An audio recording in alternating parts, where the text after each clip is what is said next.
T-minus 10, 9, 8, 7, 6, 5, 4, 3, 2, 1, 0. Liftoff.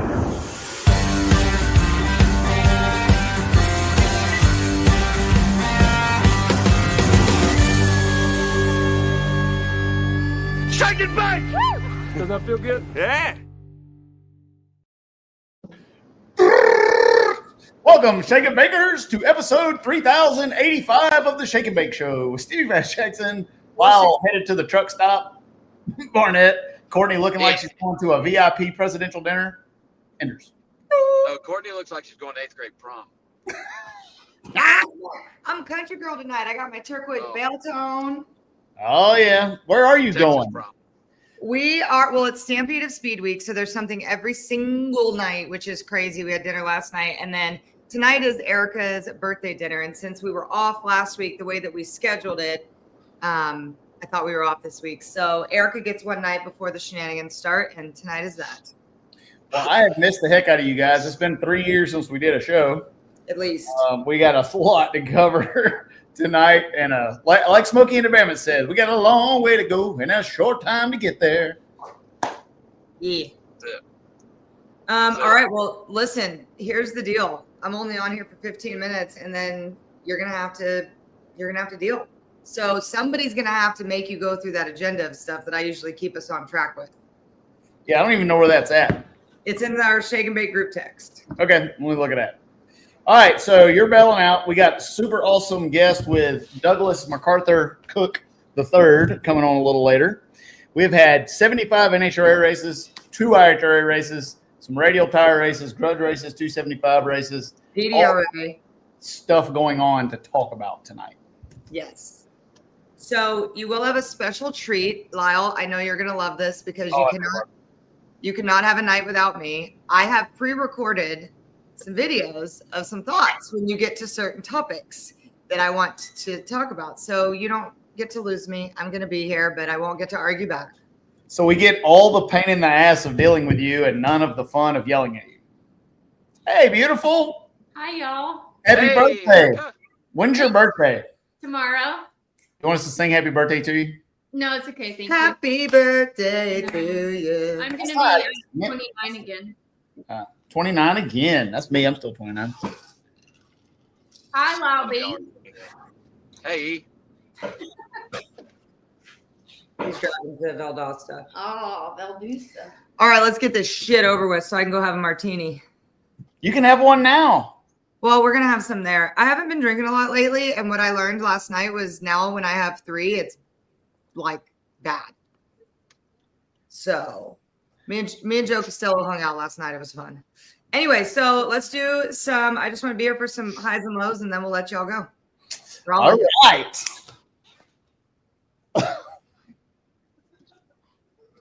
Does that mean me first? Ladies first. Yes.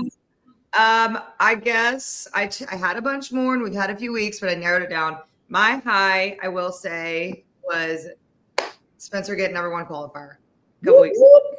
That was cool. There was a lot of cool stuff, but as the season kind of comes to an end and we get down to Rookie of the Year stuff, this little stuff matters, and that was really cool. Just something to be able to check off, to be able to banner the Rookie of the Year stuff. And my low, I put my house on the market. Oh, no. Yeah. So it's a high and a low. I'm going to leave it, I'm not like pushing anything, not having any open houses or anything, just see what comes. And I'm hoping sometime in like February or March, I'll sell it, and not before then. But with my luck, I'll get some cash offer like tomorrow, and I got to be out by next week. So those are my highs and lows. I'm praying for that for you. Fuck you, dude. So so are we about to be internationally known and locally respected? Okay, so I'm not going to be a citizen. I actually filled out my immigration paperwork today to be a permanent resident of Canada, but I'm not going to apply for any kind of citizenship in Canada. I'm going to be full blown. My sister is selling her house too, and we're going to buy a townhouse together so that like we can both come and go as we please and whatnot and still have the address. So that's what we've decided to do. We're 40 years old and we're moving back in with our sisters. Yes.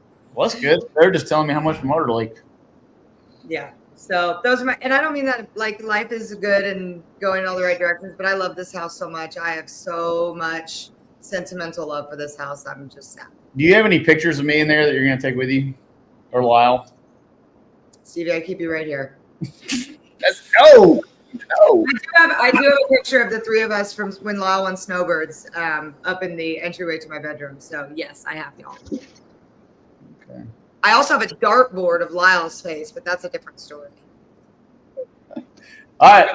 I'm gonna mail you a big bag of my poop. Ooh. That's not nice. Really? Well, what you got for your high, LB? I can't remember if we've had a show since then. Have we had a show since Lennon was born? No. Okay, so That's definitely not. So that's we your high. welcomed our beautiful baby girl into the world, Lennon Joe. She was 8 pounds 2 ounces, 20 3/4 inches of. God, look at that baby. Look at that sweet baby. She's perfect in every way, and it's been a rougher adjustment for Nash than it has been for us. And I didn't really know what to expect, how the first kid would act when the second one came along, and it's not anything like I expected. It's just random outburst of sometimes it's crazy, sometimes it's on the verge of getting his ass beat, and sometimes he's getting his ass beat for it. But it's been good. She's nursing good, she's sleeping good, and it's going pretty good. But she is as precious as they come. It cracked me up when you put that picture on Facebook and Spencer's comment, she's got your eyebrows. Dude, I fucking rolled. That was hilarious. She does, no denying that one. I love it. She's a little sweetie. When are we going to see her? She's coming to a race. She is actually coming to Valdosta this week. Yes. You know how many people are going to try to steal that baby? That's fine. Nash was only a few weeks old when he came to Charlotte, I think, wasn't he? Yeah. Yeah, I remember that. That's when I met him. He was just but they normally would not come to this race because it's so long and so drawn out, and I'm driving 4 cars down here, so I'll be busy the whole time. But I guess that kind of leads me to my low, and I'll do my best. But I lost Ninya yesterday. oh, baby girl. And I'm struggling. That dog was more than a dog to you, buddy. It's you're allowed to be that way. For those of you that don't know, she was my service dog that I got when I got home from the burn center. And she's been with me through it all. We lost Melissa's mom about 3 months after I got home. We've been in 2 apartments, 2 houses. She's welcomed both of my children into the world, and fucking cancer took her out. I'm so glad she got to meet Lennon. I am too, and we got professional pictures made, which was nice, but Yeah.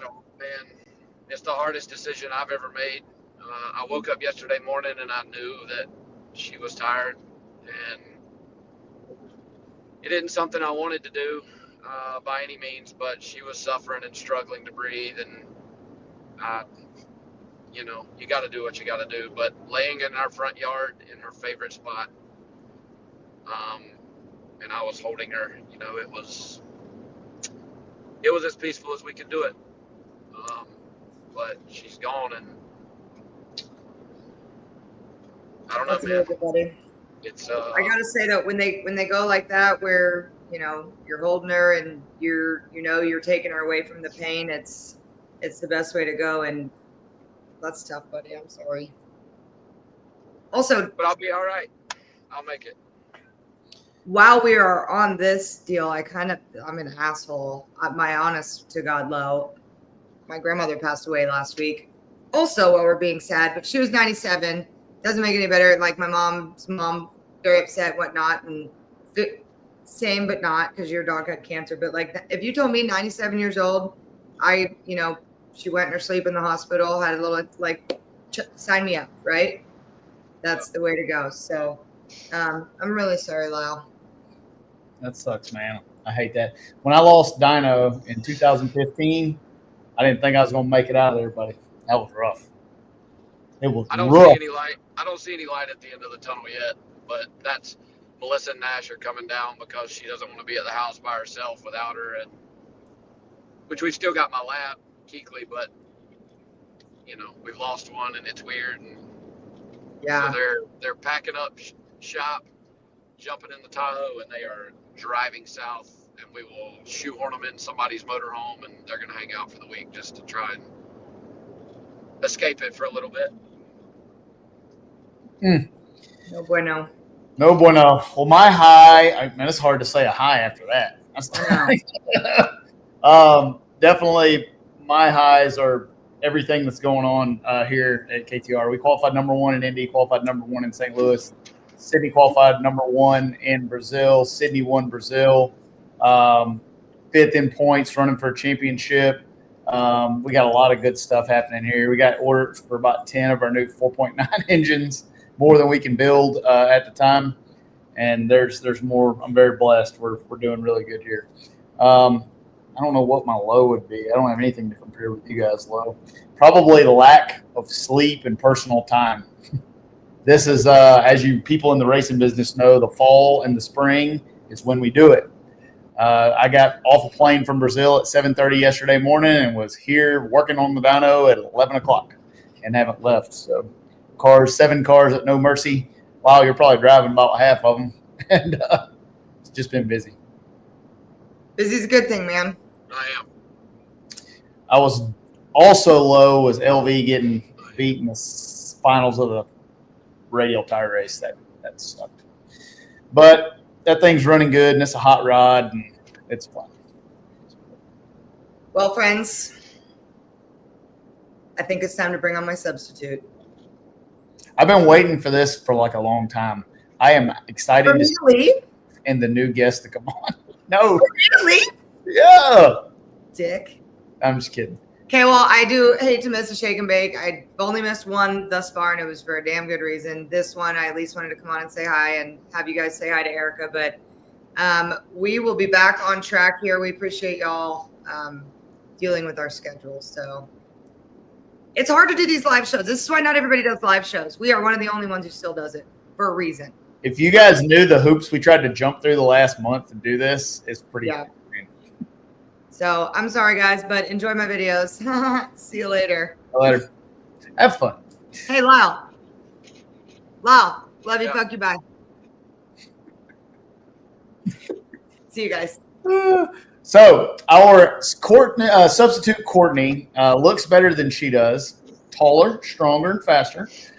Good personal friend of mine and Lyle's for a long time.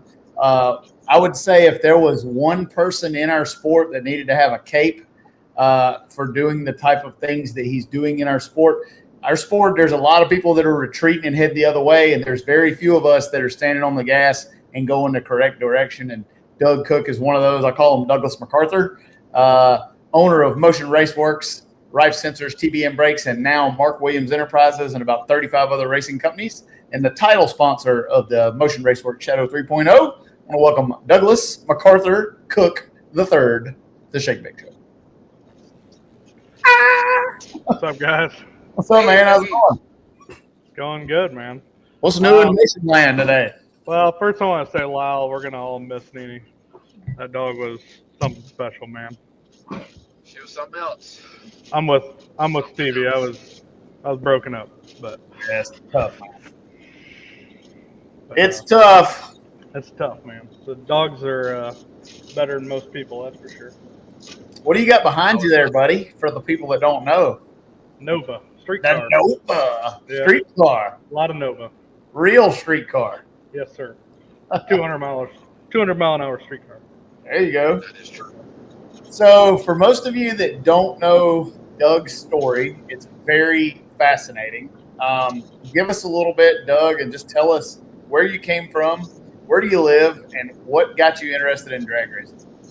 Or car? Came from living in a small town in Iowa, and my story is the same as you guys. I grew up just racing, every Friday night I could afford to, and like Stevie, I had an orange Mustang. That's actually how I was like, this guy's got an orange Mustang. It's way faster than mine. And I was doing medical sales back then, and right out of college, and about a couple of years into that, I realized I didn't want to work for the man too much longer. So started making parts in my garage, and the rest is history. We just, started Motion Raceworks with a buddy of mine and my brother, and $3,000. And the last 10 years, it's gotten pretty spicy, just reinvesting everything we got, time, money, and sanity into this thing. So, it's kind of where we're at. Live in Bradenton, Florida now. A lot better than up north, in the frigid north, but yeah. Dude, when I see the videos and the pictures of like where Motion started, like literally in your basement, I'm like, this is American story, man. This is America. This is why America is the greatest country on earth, is because you can do that. It's awesome. Yeah, what's crazy is like when I started, everybody's like, dude, everybody's made everything. I don't know what you're doing. You're never gonna compete. And like for me, I was really fortunate. I got a call, man, was it like 2016, probably right when I took the leap to do it full time. The car Lyle was driving at the Digby Dart.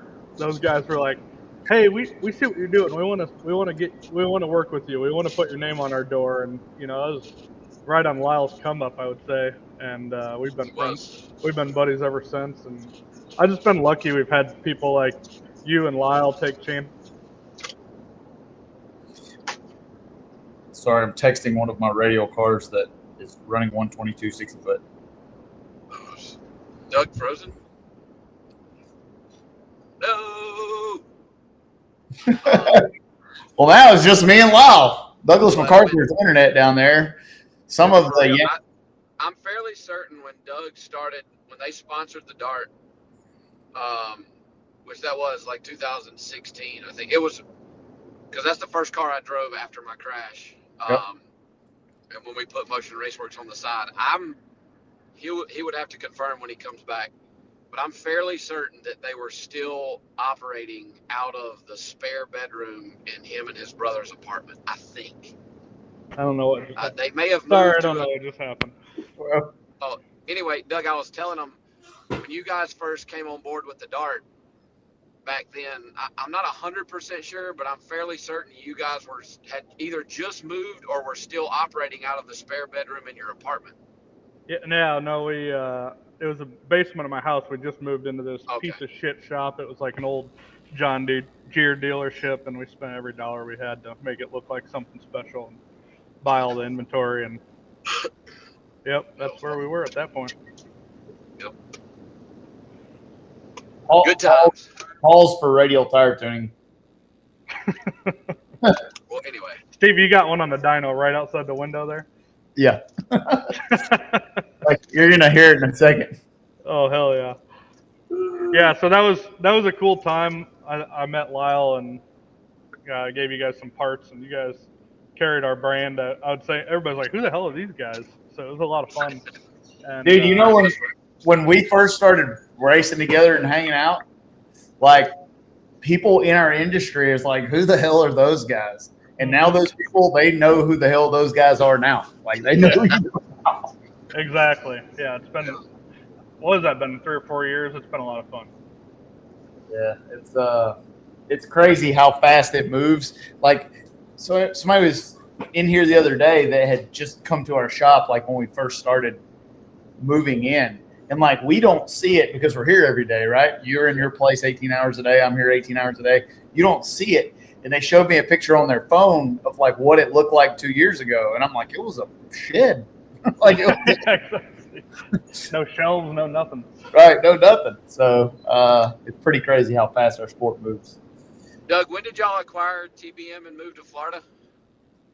So in 2000, what's that? It must have been 2021 we bought TBM Brakes. So I would say it was like May of 2021, Garrett came on board of Motion. Then we bought TBM and RIFE, and moved to Florida with that. So I moved it from California, and that was a completely clueless venture. We had no idea what we were doing. We moved TBM Brakes. We bought this business thinking, oh man, we're really cool. We bought this business. We're going to move from California to TBM or to Bradenton. And it showed up in January of 2022. And I unloaded one single 48-foot semi-trailer by myself because nobody else lived there. We had no employees. They were moving across the country, and no machines, no inventory. It was a mess. It was definitely a test of, I don't know, what you're made of, I guess. Yeah, and around that time, when you had bought the place in Florida, it's probably the first couple times we came to Bradenton. I think I was racing pro mods by then.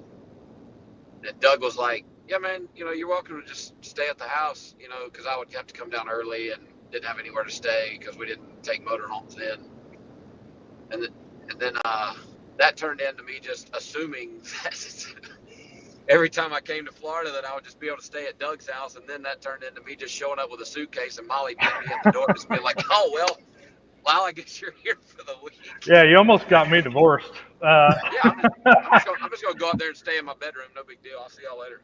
I think it was like you came down to try some bracket racing or something like around New Year, and you walked in on like a Tuesday, and Molly's like, "The fuck is happening here?"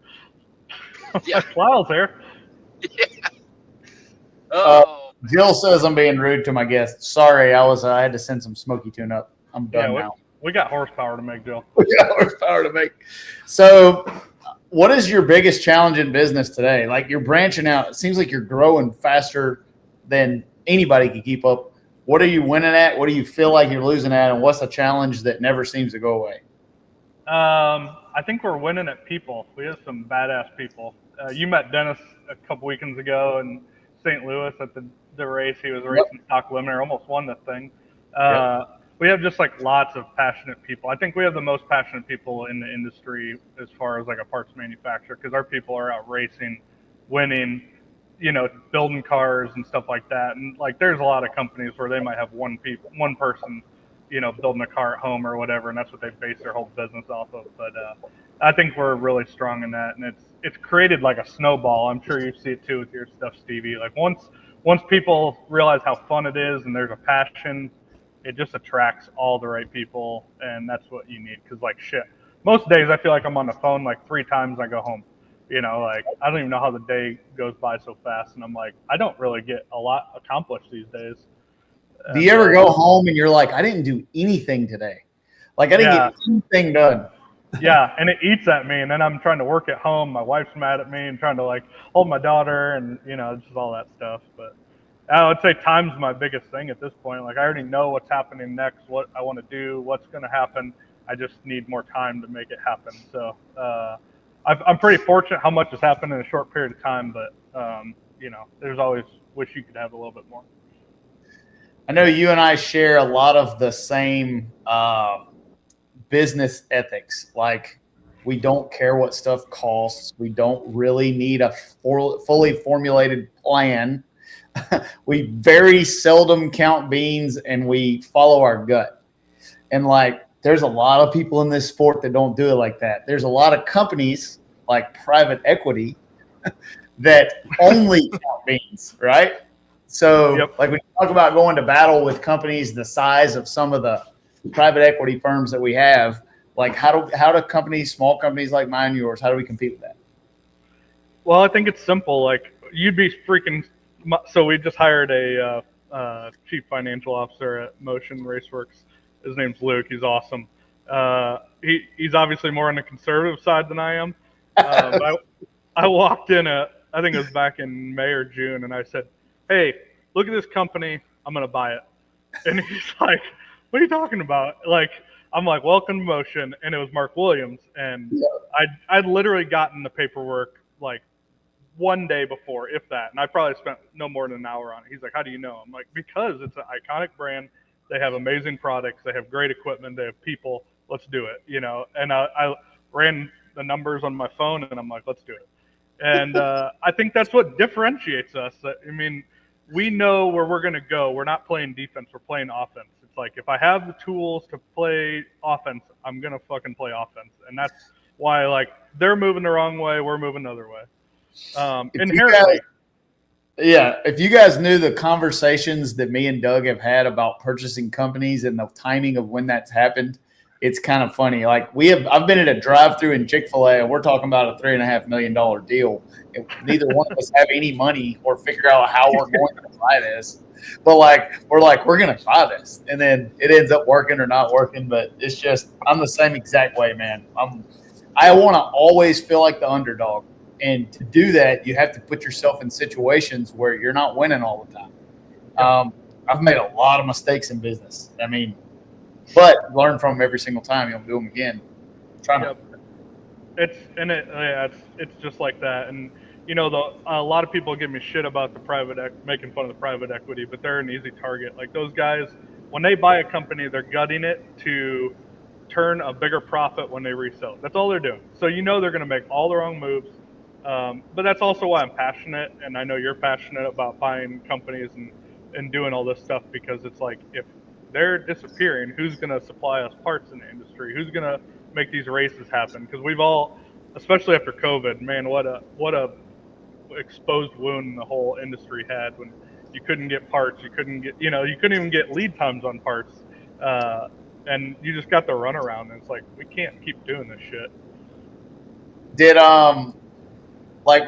One thing that I notice about private equity, like, as soon as there's a sale announced, I know that there's going to be some pretty good people hunting a job pretty soon, because like, really good people don't want to work for deadbeat companies who never sat in a race car. So you know you're going to get some good people.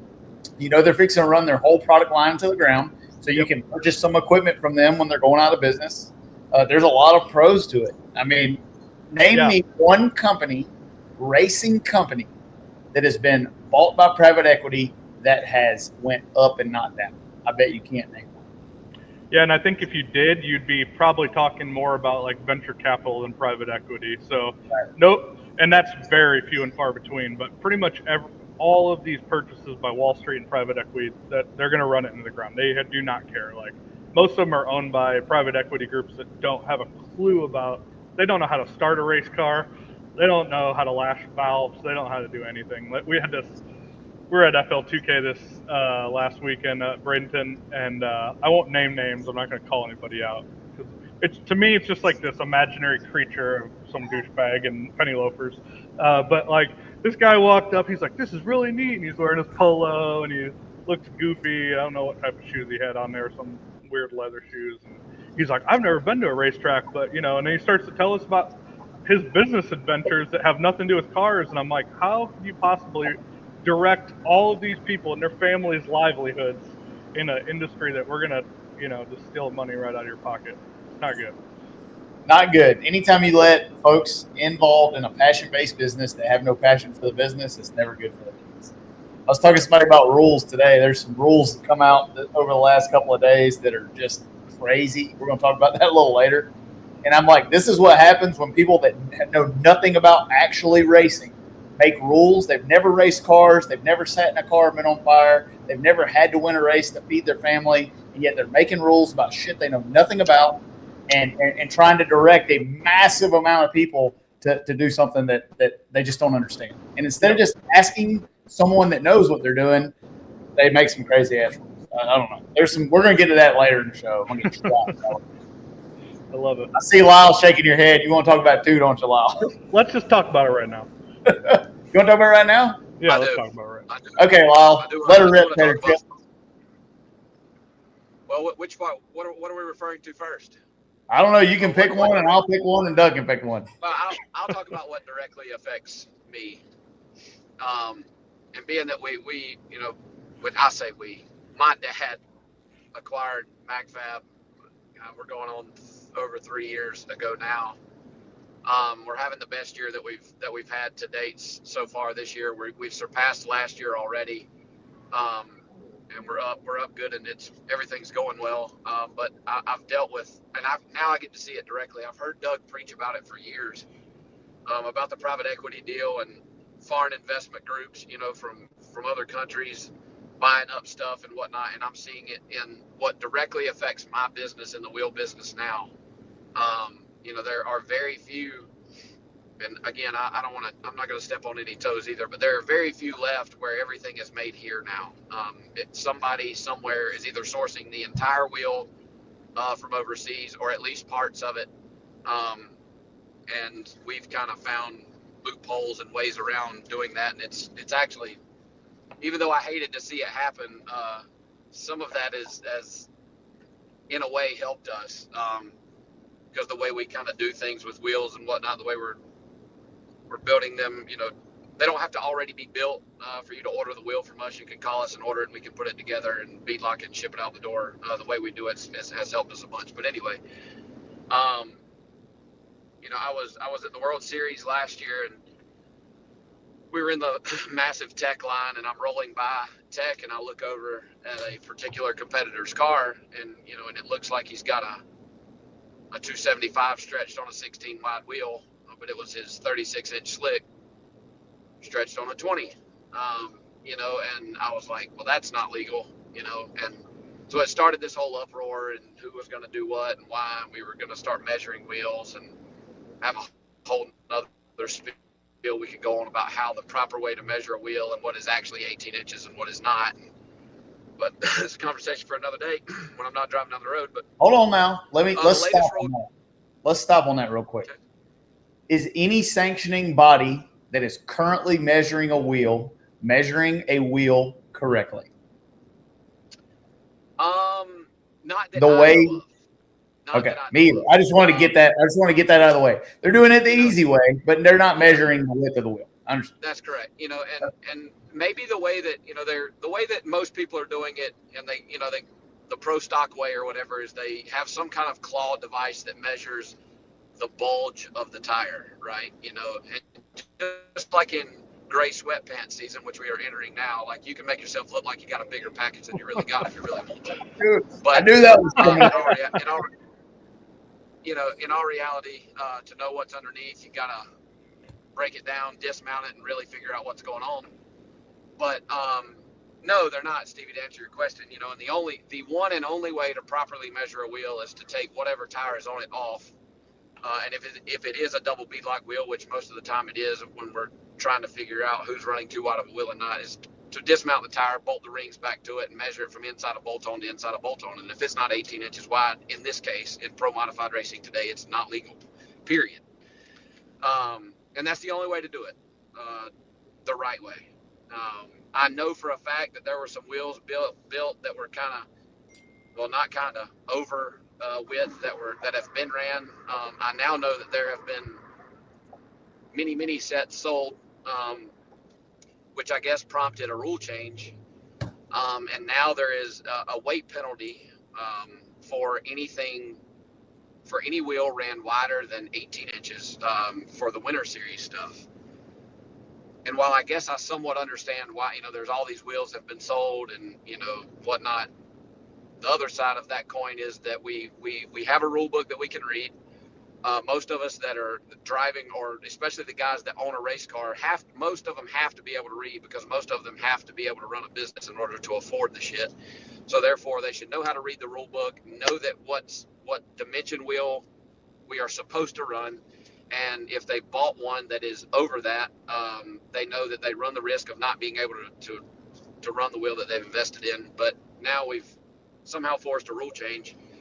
And now there's an option to run up to 19-inch wide wheel for the Winter Series for, was it a 15-pound penalty, Stevie? I can't remember. 15 pounds. So how many people do you know that have a 19-inch wheel that race pro mod? We got 80-something cars on the sheet. Out of 80, how many cars do you think already own 19? Well, I know of at least, and I know this for a fact, I know of at least 5 cars that own them, right, that have them. Okay. And I have heard, at least here recently through the grapevine and the wheel companies, that there have been some 40 sets sold. So retarded. And that's the problem. So you've made a rule change because 5 people want it. That's democratic thinking. And you're going to make 80 people. These wheels are $5,000 for 2 of them, folks. Yep. That's $2,500 a piece. You can't have just one set, so you got to have two. So you're talking about 80 teams spending $10,000 at least. At least. Yeah. So that 4 people don't have to buy new wheels. And you know what? It may have been double that. That's just all that I know of. Well, even if there's 10 people, even if there's 20 people, it's retarded. Yeah, where I come from, usually you just enforce the rules and make those people do what they were supposed to do in the beginning. And I will say that I was asked, because I'm in the wheel business, like kind of my thoughts, and I'm like, look, the rule says this, and I really don't know why, we can't just, stick to that. And I mean, but it is what it is now. And like I told him on the phone, I said, listen, I'm telling you something. And I dealt with the same thing with the NHRA this year, which has been a whole nother bucket of worms that Stevie was involved with in and out. And we talked about it, and I was trying to figure out what to do and how to not, lose my business and whatnot. But I was asked, and I told him, I'm talking myself out of money here.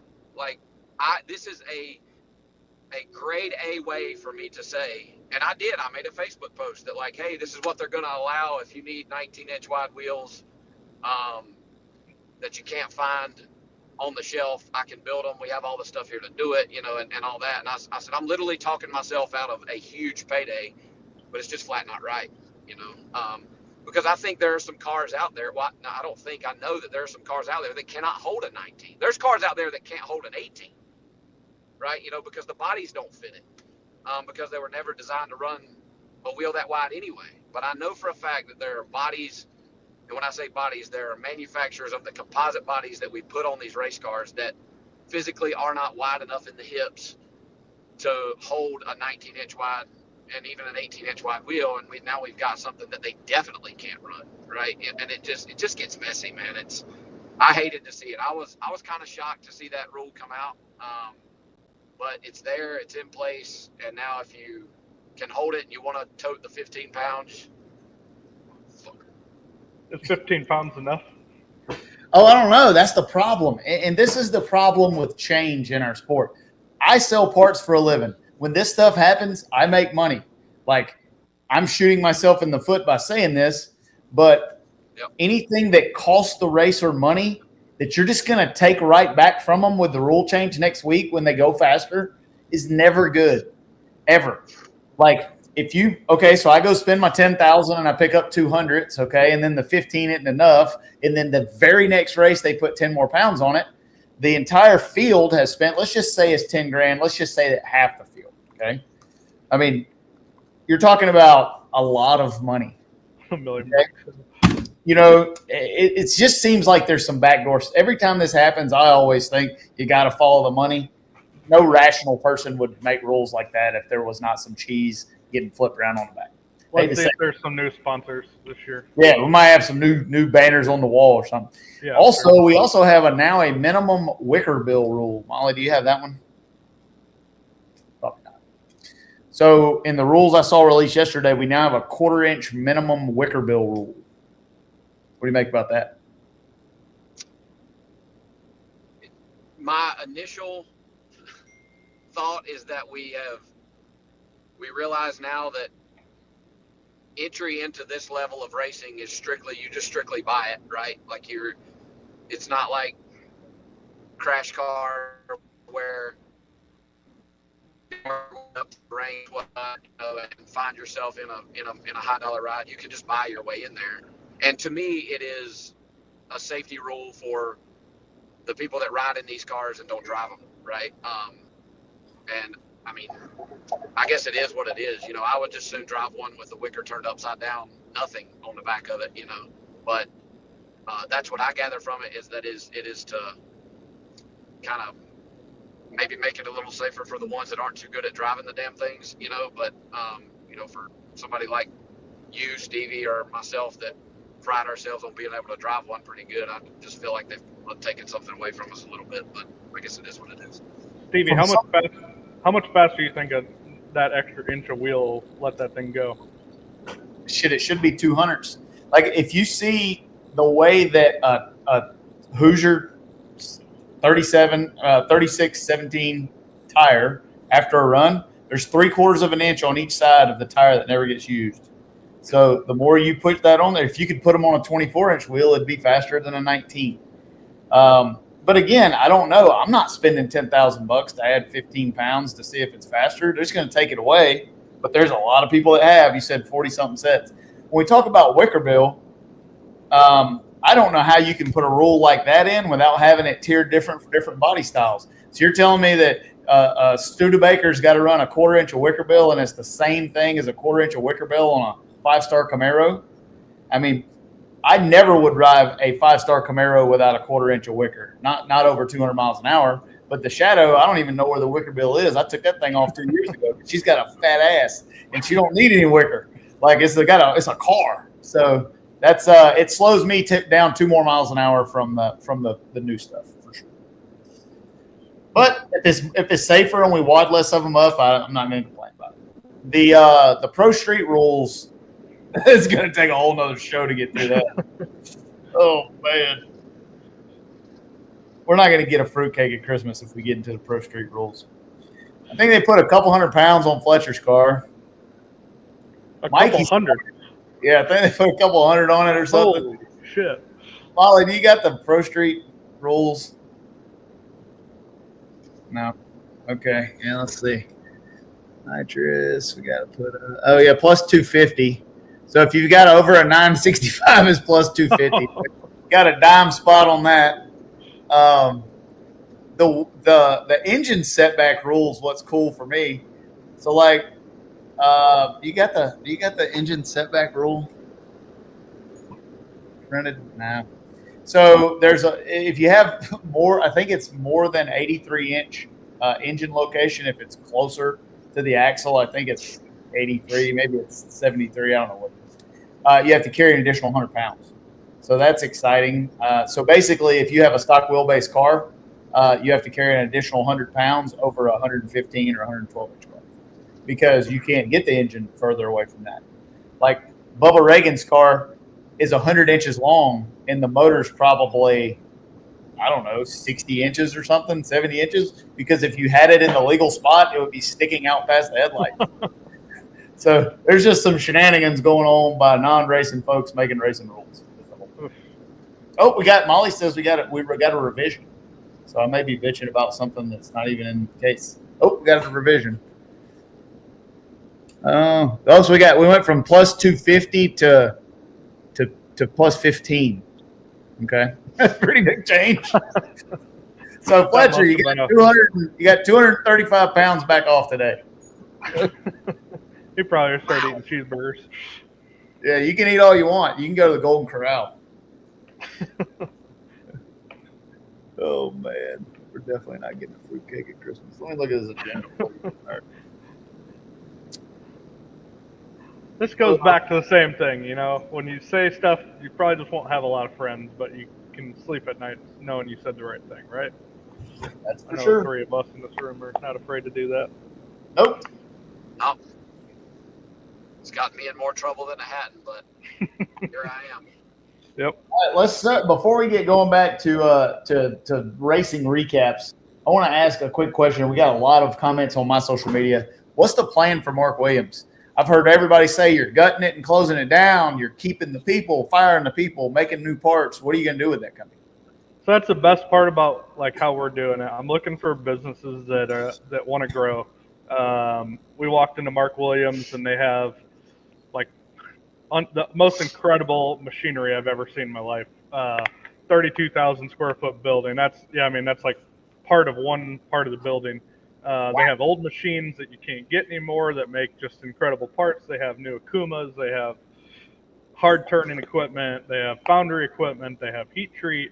And it's this place isn't fucking going nowhere. And we want to grow, so the people aren't fucking going anywhere as long as they want to come along with us. So I walked in there the first day and everybody kind of looked at me like I was from a different planet, like, oh shit, and I just walked into Mark's office and was like, you have to let me tell these people what's going on, so I pulled a meeting and I said, I want all of you guys in here. I want all of you guys to stay. You're going to have better benefits. I hope I can give you as much overtime as you want. We're going to make a lot more parts. We're going to sell a lot more parts. You're going to get raises.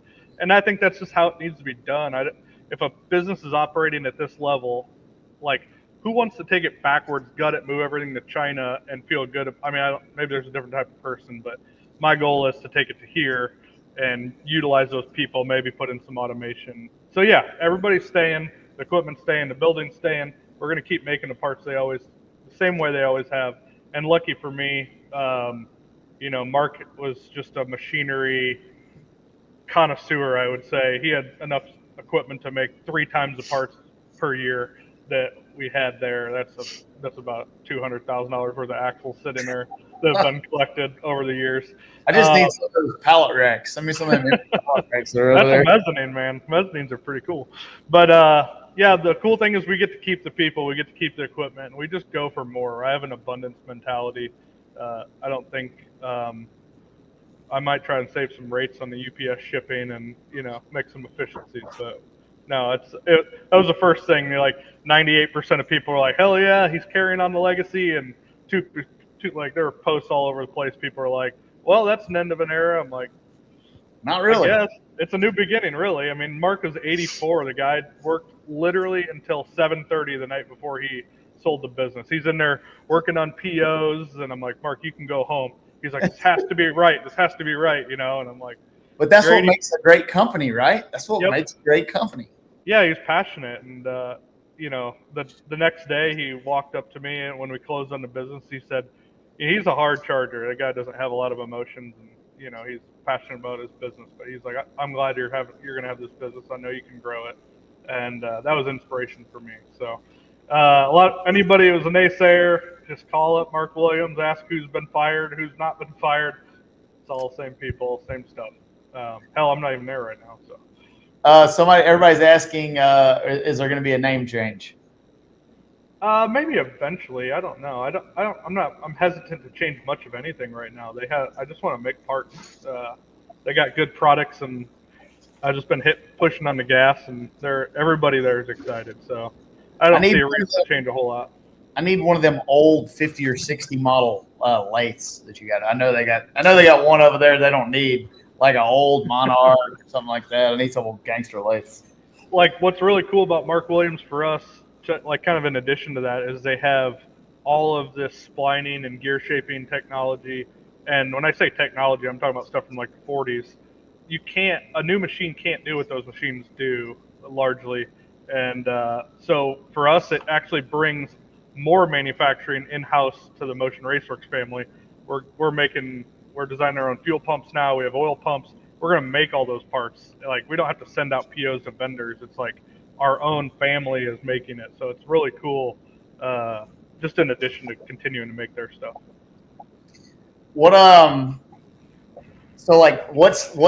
Anything new that coming down the pipe? You got any thing in the product thing that you want Mark Williams to make they don't make now? Because you can build anything. Like, they got enough equipment. Build anything. That's the thing. I don't know. I'm just trying to put my arms around it right now. I told you about the deal early on. I was like, "Do you think this is a good idea?" You're like, "Hell yeah, let's do it." So there's been an influx I think we announced it today or 7 days ago, and they're like, "Holy shit!" The motion effect is happening. And so we're just gonna try and keep up with that for a little bit. But I got some R&D stuff. Will probably be on the shadow before anybody else sees it. So if you got a keen eye, you'll see that. I'm ready. Yeah, if you see the shadow pick up about 500, so I probably got some new unobtainium axles or something in that thing. Or yeah, it's pretty cool. Hell yeah. Okay. Let's go. We have so much shit to talk about. Doug, you're going to regret coming on here. All right. I guess we can go into, before we get anything else, you want to get into what do you want to talk about, Lyle? PDRA. We got about 2 NHRA races. We got PDRA Virginia. We got Brazil. We got U Racing. We got Drag Racing Bracket Bonanza to go over. What do you want to talk about? Not Drag Racing Bracket Bonanza, bud. Let's talk about Drag Racing Bracket Bonanza. Because I am kicking the shit out of everybody for a change. Molly, put up the graphic. We're not going to talk about how I got around everybody. Oh, yeah. Oh, yeah. God damn, Lyle, you suck. Yeah, I do. Big dog on the top right over there. Oh my gosh. I missed a week. I got DNQ'd for a week. I didn't make any picks, and it absolutely killed me. So No excuses. We don't want excuses. We want results. that's the truth. Yeah. I fucked up. I got a new poster here, Lyle, to explain what's happening to you on drag racing. Winners find a way, losers find an excuse. That's our new motto.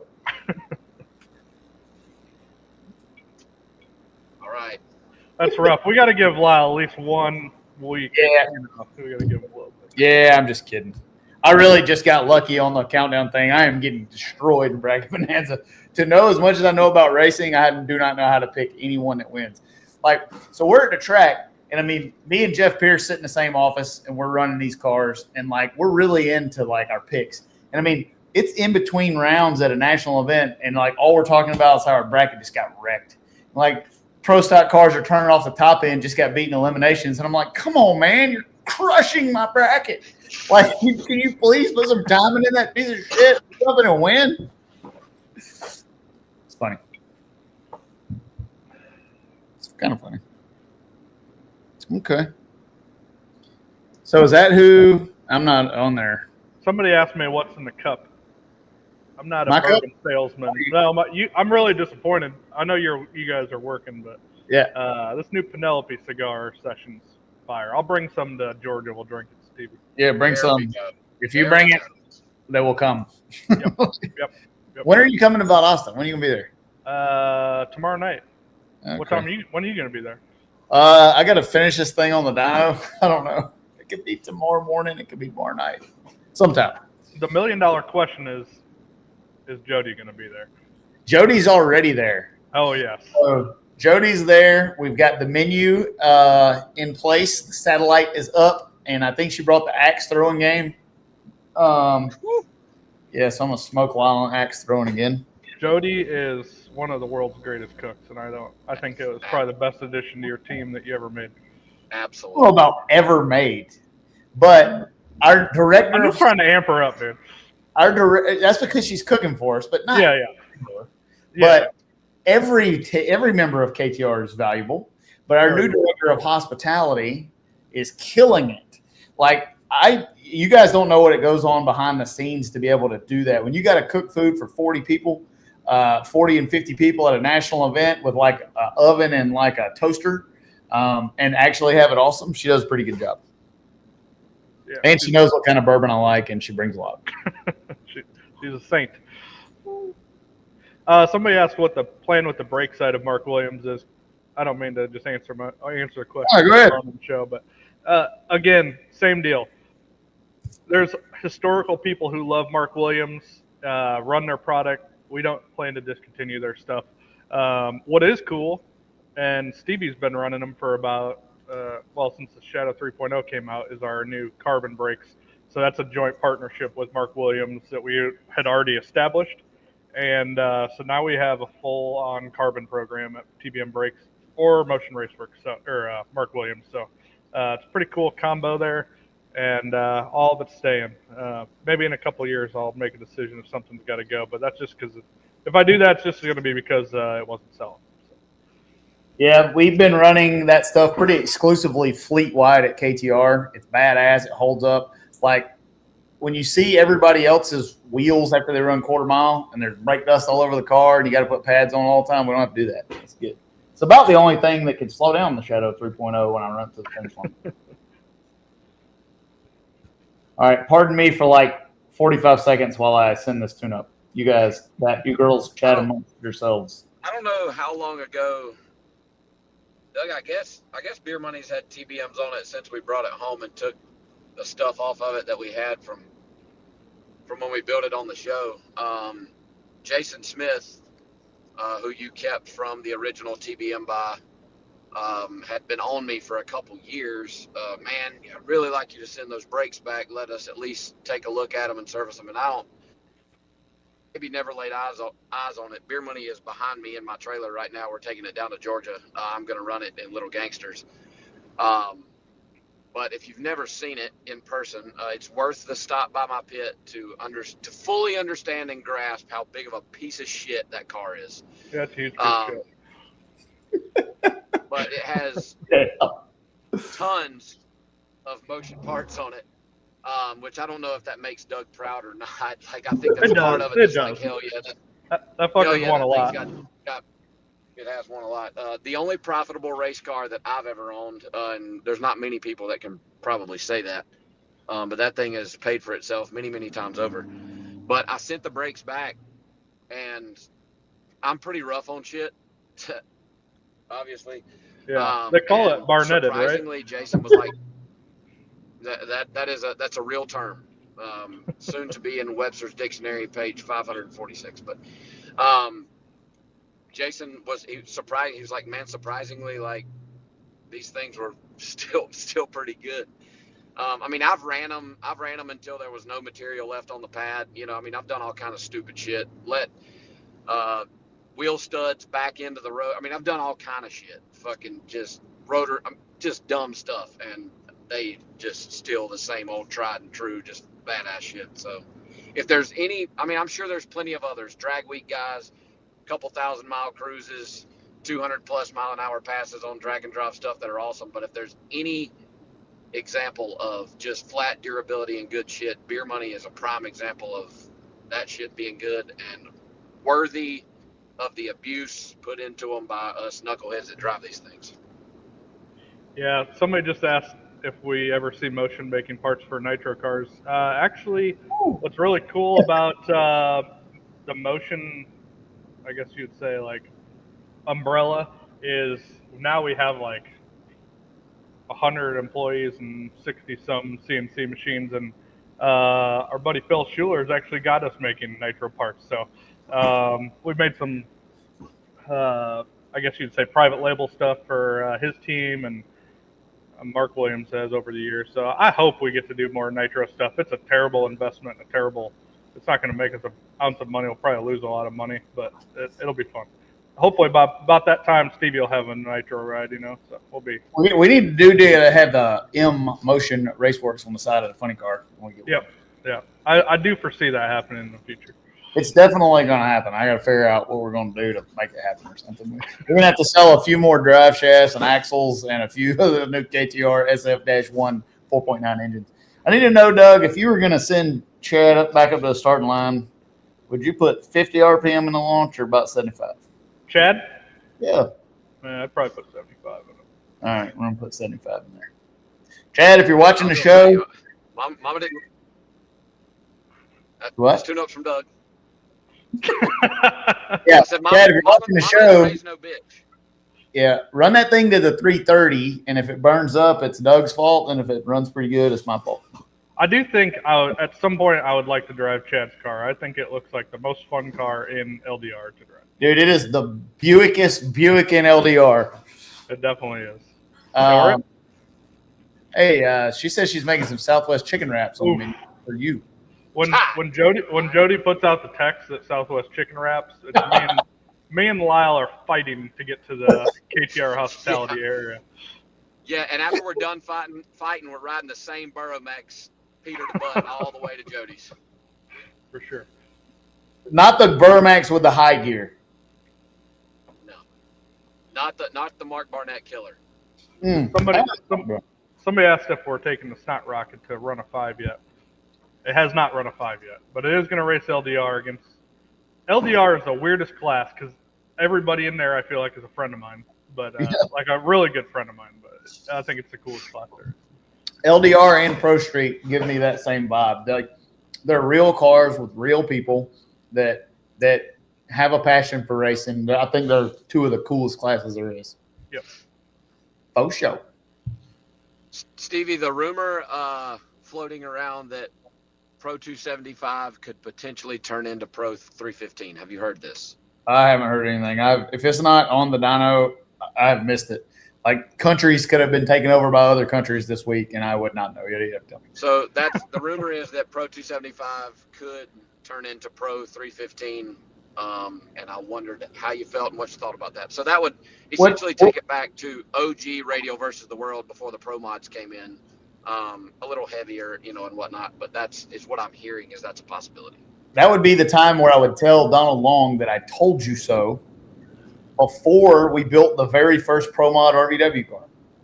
Yep. When I brought out Jeff Sitton's orange nitrous car, I told Donald, I said, if you let me run this car in RVW, it will be the end of the class. Nope, we got 25 or 30 of them. Bring the Pro Mods in. Okay. Well, that didn't work out too good. So I don't know. I think that big power on a 315 in a normal car is cool. I don't know. I mean, I heard about it, but they're going to leave like big power, or they're going to be other restrictions. I don't think there's going to be any change other than the tire, from what I hear. Will Pro 275 still be there, or they're going to get rid of it? I don't think so. I don't think so. Will they be able to run a 19-inch wheel? I would hope not. But I think that especially on Sundays, you know, on Sunday at Georgia, or you know, when we run when we've qualified all week in the dead of night, when all the stars have aligned and the conditions are perfect, and then we go to race and it's middle of the day. We lost him. That's Donald Long just figured out the frequency and just right on out of there. He's back. He's back, baby. Fuck. I don't think he knows he's back. What I was saying was, I think it'll make for better racing when race day rolls around. I agree, but what we will do as racers is just find that edge again. It's going to be the same thing. Yeah. You know, RVW car is really hard to get on the racetrack when it's slick, so they'll just speed up a little bit and then find the edge.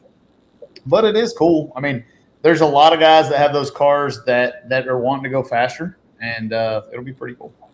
I think what's cool when you change the class that much wholesale is like creates that little competitive edge for a while. The people who work harder, which I like. Yep. Stevie, did you see the rule change in Pro 275? I have not. What kind of rules we got?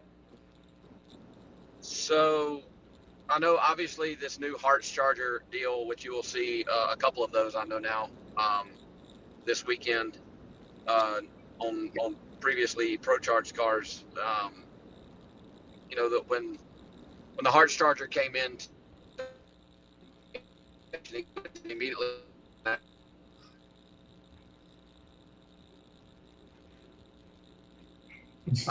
But just last week, 2 weeks before the biggest radial race of the year, they make a rule change and put 30 pounds on any car with the new Hearts or the new whatever the new Pro Charger is. I don't know, man. Now, like above minimum. Yeah, I don't know. Like I think when you start segregating manufacturers in combination, that's a slippery slope. Like, because the Shadow only runs RIFE sensors, do I have to weigh more because my data's better than everybody else's? Or like, what if my new engine that I just spent $2 million developing makes 50 more horsepower than somebody else? So I got to carry more weight. It's just a slippery deal when you start. We already penalize development, but like when you start saying a model number C67305 carries more weight, that's pretty stifling on the development side. Yeah, I feel like if it's a similar dimension, you got to just let it ride. Otherwise, that's Democrat racing. That is exceptionally good deal. What do you think about Lyle? What are you going to do if they say if any car that's got Mac Fabs plus 10 pounds? I'm just going probably not good, especially not this week. I'm in the mood to slap somebody, but I mean, I think a rule change after there's been some solid data provided by some teams that have ran it.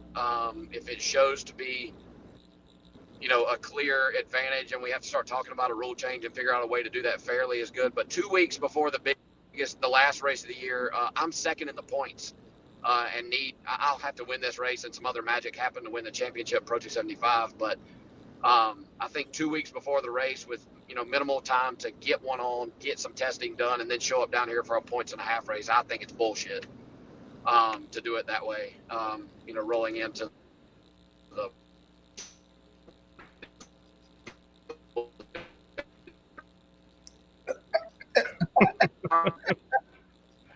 I'm getting this guy Starlink. He's just going to put it in the back of his truck. That's all there is to it.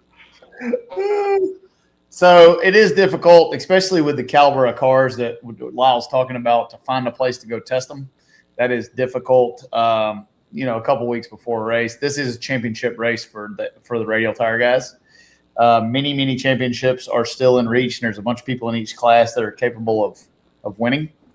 So that's kind of a tough deal. I've been on both sides. I've been where you're the guy who has no chance because there's an advantage, and I've been the guy who's crushing them with the cool new stuff. So I don't know. It's hard to pick a side. Yep. Wow, you suck. All right, Molly Lou. What else we got on our agenda here? We got a shitload to talk about. Let's talk about NHRA. Let's hop to NHRA, and then we'll come back to picking radial before we go. You want to go through St. Louis or Charlotte? Let's go back to Charlotte. Okay, so in Top Fuel, now we normally don't have this many races before the deal. Charlotte recap, Top Fuel, we got Justin Ashley, Austin Prock, of course, Dallas Glenn, Gadsden, and Banneker wins the craziest Pro Mod 4-wide final I've ever seen. Do you have a video of that so we can talk about 4-wide drag racing? Let's see. Oh, yeah, here's the final. Sydney Frigo over there in lane number 2 in the final in the KTR-powered hot rod. Look, that's what it looks like when you got a KTR motor. You see how far that thing is out front? Okay. The only car that was eligible to win is Billy. There was some question over whether this is a center line violation. It was deemed that it's not. But in any event, whether it was or not, he's the only car in that pair that's even eligible to win the round because everybody else took off before the tree. So what really happened is Mason's in lane 3. It's really hard in 2 or 3 to know when you're staging. People that don't race 4-wide don't understand it. When you're in lane 3, okay, you feel like you're in the left lane. Your bulb is not where it normally is on the tree, okay? So he didn't realize he was in. The hardest thing for me about 4-wide isn't the 4 cars. It's that if there is a problem like that, after there are 5 bulbs lit, the tree is coming. And you don't know when it's coming. So you have to just put the thing on the 2-step. Oh, thank you, sir. Nice. You tell me you ain't got a good team at KTR. That's a good team. That's a good team. So you don't know when the tree is coming. You just know that you have to put it on the 2-step and sit there for 3 or 4 seconds or 2 seconds or however long, and the tree's coming. So when there was 5 bulbs on, Sydney puts it on the wood, sits there for a little bit, and then when Mike Castellano stages takes off, Mike takes off chasing Sydney. So it was crazy, but I didn't really think about it like that because you don't have your stage bulbs for all 4 cars, just the 2 you're in the lanes with. Right. So so when there's 4 bulbs across the top and there's another bulb that comes on, in 7 seconds the tree's coming. So you don't know when that is. And you're not normally in a drag race, you just win because the other guy times out. Well, you're still racing 3 other people. So when the tree, you just got to be on the 2-step for a while and wait till the tree comes down. You gotta have bald eagle vision where you can see straight sideways. Right, bald eagle vision. I mean, and that screwball is over there, and the cylinders are out. The valves are coming. It's terrible. I can't even imagine. So, anyways, that's Charlotte 4-wide. I think we need to have a serious conversation about having 4-wide races in the countdown of the championship because that's drastically altering the performance. What else we got? Let's talk about NHRA St. Louis, where if someone wanted to bet $20 on that shadow, that would have been a good one. We qualified number 1 yet again with our Motion Raceworks Shadow 3.0. New 4.9 is kicking butt, and we smoked the tires and I think the semis. I think we won first round, crushing the semis. Was that right? It was semis. Semis, yep. Kalita Hagen, Greg Anderson, Gage Herrera, and first-time NHRA Pro Mod winner, Derek Menholt. Menholtz wins that deal. They've been running very good. I think he went down the track 1 time on Sunday and won the race. So he's in the right place at the right time. And did he make a full trip, rip that pass? There's No. like two finals in a row where the winner didn't have to make a full trip. Yeah, I think it did not make the full trip. No. Not taking anything away from him, just shows you. No, I think it's awesome. And Derek's a great guy. Yeah, great guy. I never get those rounds. It just goes to show you luck. You need at least one round of luck. Yeah, I always get eked out by a foul while I'm setting a national record on a hole shot. But St. Louis was good. Good weather. Charlotte and St. Louis were very good weather and good racing. Me and Sydney qualified 1 and 2. I forgot to add that. That was definitely part of one of my highs. I don't know if we ended up 1 and 2, but we were 1 and 2 after Friday night. PDRA heating up in Virginia. You a PDRA fan, Douglas? Oh, yes. I've been watching all year. It's a lot of good racing going on there. That's some grassroots shit there. That's some real deal stuff. And Virginia was hot, man. There was championships all over the place. We had basically head-to-head decide Pro Nitrous, head-to-head decide Pro Boost, and I think head-to-head decided Pro Street, I think, during all of that. And that's pretty –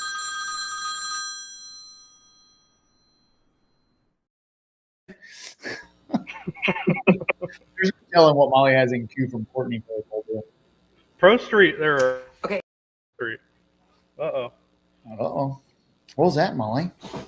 Okay, some of my top moments from PDRA this weekend. I know y'all will cover everything in full, but I loved how all of the championship scenarios got matched up. So second round in Pro Nitrous and Pro Boost, Tommy and Marcus had to run each other. And then in Pro Boost, Melanie and Ty had to run each other, which was awesome. Winner take all-ish on those. Marcus ending up having to win the race was kind of cool for that. But also in Pro Street, Ethan and Blake having to run each other. So the way that the ladders worked out, everybody had to face the person that was either chasing them or that they were chasing. The crowd was awesome. The vibe was insane. It was probably the coolest vibe of a PDRA race all year. We had some nostalgia funny cars, the Jack cars. Gary Pritchett was there running, which was cool. But I think those were my top moments. Oh, and they brought the A-team. Mark Rebellis and Corey from React 104 were there filming. So it's safe to say that the banquet video and photos are going to be fire. How in the world can I pre-record some crap and y'all play it at the right time? Like, how did you know that was going to happen? That's like one of the bad angels on my shoulder. Don't you feel like that's some CNN shit, though, because you can't even argue with her? Right. She just knows what could be good, could be bad. You don't know. Yep. But yeah, PDRA is hot right now. It was exciting. Mikey Cecina ran near personal best with his combination.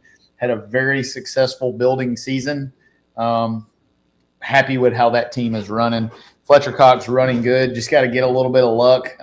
Go out there. I think in the second round, first stage nitrous ground wire breaks off the manifold, leaves on motor, gets crushed. I mean, it's just these things require so many things to go perfect. It's really easy when something fails. Yep. So champions, well, we got Butner and Harris and Stedding. Scribo runs a 360 for the new Pro Nitrous world record. That was a pretty impressive run to go for it the way it did. Pro Boost champion Ty Totoro. That was a dogfight all the way to the end. Congrats to Ty, Todd, and the YO Motorsports team. Marcus Butner wins Pro Nitrous with Jay Cox as a crew chief. I don't know what's going on over there. The world is off its axis.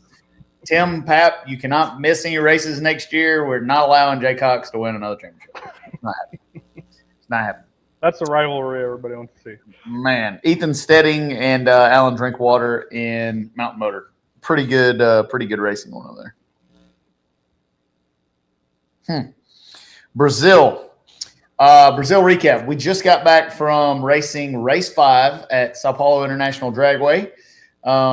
The pro mod scene, when I started racing in Brazil 3 years ago, there was 2 of us. There was 2 cars. And it was basically just 2 cars racing every single race. Now we have 8+ real deal pro mods racing down there. We qualified number 1 with a 65.4. and then ended up winning the race with Sydney's deal. Sydney's won 4 out of 5 races this year, locked the championship up 2 races ago, and is kicking butt. So we're having fun down there. Brazil is good. Everybody keeps asking me when I'm taking the Shadow down there. The problem is I can't get it down there, race, and get it back fast enough. The Shadow is also our dyno mule besides our test car. We're going to make 100 pulls on the dyno between now and Las Vegas. Holy shit. Oh, yeah. How many times will you rebuild it between that 100 passes? So when we're doing component testing, it really just depends on how we're doing it. So when we're doing component testing, you can't have the thing backed up enough to where you're not close to peak, or you may trip over it, but you also can't have it on wreck or it takes too long because you have to step so far away. So like we like to go to what we call 90%, what we would run a Q1 run down the racetrack, quarter mile, and we kind of leave it at that 90%. So we service it exactly on the dyno like we do the track. You know, if you got a KTR engine, 25 runs, quarter mile, you get rods, springs every other rod change, pistons every other rod change. It's just like it goes down the racetrack. The car doesn't know that it hasn't been run. We run it full rip. I mean, if you've ever stood beside one of these things for 6 seconds where the engine's over 10,000 RPMs for the last 2, it is gnarly. Like I blew the lights out of my ceiling over there today. I made a pull, and there's all this shit on the floor after the pull, and I was like, "What is that?" And they're like, "Well, it blew the lights out of the ceiling again." So they're pretty gnarly. But the Shadow, Motion Raceworks Shadow, is the dyno engine development mule. Nice. It shows. It does. Cannot wait to get that thing. Gosh, I can't wait to get to Winter Series. If y'all think our new 4.9 runs good at 60 over, wait till you see what happens when we run at 92 over. It's going to be good. What's the weight difference between NHRA and the Winter Series? I haven't looked at the new weight rules. I think there's some adjustments, but we have to be 2680. No, not 2680. 55, I think. NHRA, and I want to say Winter Series is around there. They did away with 70 over at the Winter Series this year. So everything's 92, and I think there's a weight adjustment. I did not look at the weights, but I want to say they're around 2650 or something like that. Pretty close. But you get to make another 1,000 horsepower almost. So yeah. But one thing I have learned, though, 2 things. Racing in Brazil helps our engine development program because the air is really bad down there. It's on a mountain. Like when we went 65.4 to go to the pole, the air was 4,500 feet, and that is the best air we saw the entire event. Holy crap. 1,000. So when you consistently race in bad air, you get really efficient. Same thing as running NHRA. When you can make that thing run with 30 pounds of boost with 0 power, 0 hope, 0 chance of ever making power, when you get to make 50 pounds of boost, it's a light switch. Sure. So that's it's good on the development side. We can't talk about Lyle's races because Lyle's not here. Can't pick Stampede of Speed because Lyle's not here. Let's run the folks. I get asked this a million times, and it won't matter if Lyle's on here or not. What crazy idea made you decide you want to sponsor my team? And how did our relationship and partnership with Motion begin? I'll let you talk. Well, I think you came down for. So I did. There's this thing called the 24 hours of lay mullets at the Freedom Factory, and the year before I got my bell rung pretty hard. David Freiberger T-boned me into the wall at full toot, and Garrett's like, the motion car, you got to find somebody to drive it, and I'm like, Lyle, you're up. And I'm like, see if Stevie wants to do it. That'd be good for drag racing, and you said yes. I tried to warn you, but you pretty much had the same experience I had. Dude, they KO'd me, man. We totaled out 2 Crown Vics and never finished. Yeah, it was a pretty rough weekend for the old Motion Raceworks Crown Vics. But, yeah, I mean, we just started talking about hot rods. And honestly, we talked about, you told me that you had the Shadow sold, and that broke my heart. And you're like, I'm done. I'm just going to concentrate on my business. And I was like, what if we bring it back? And you're like, I just sold it.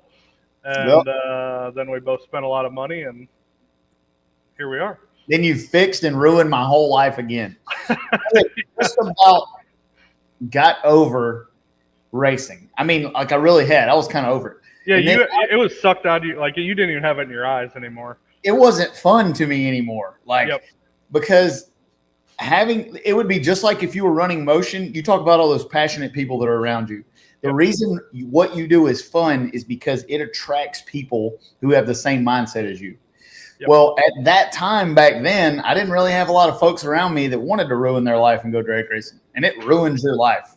I mean, all aspects of your life.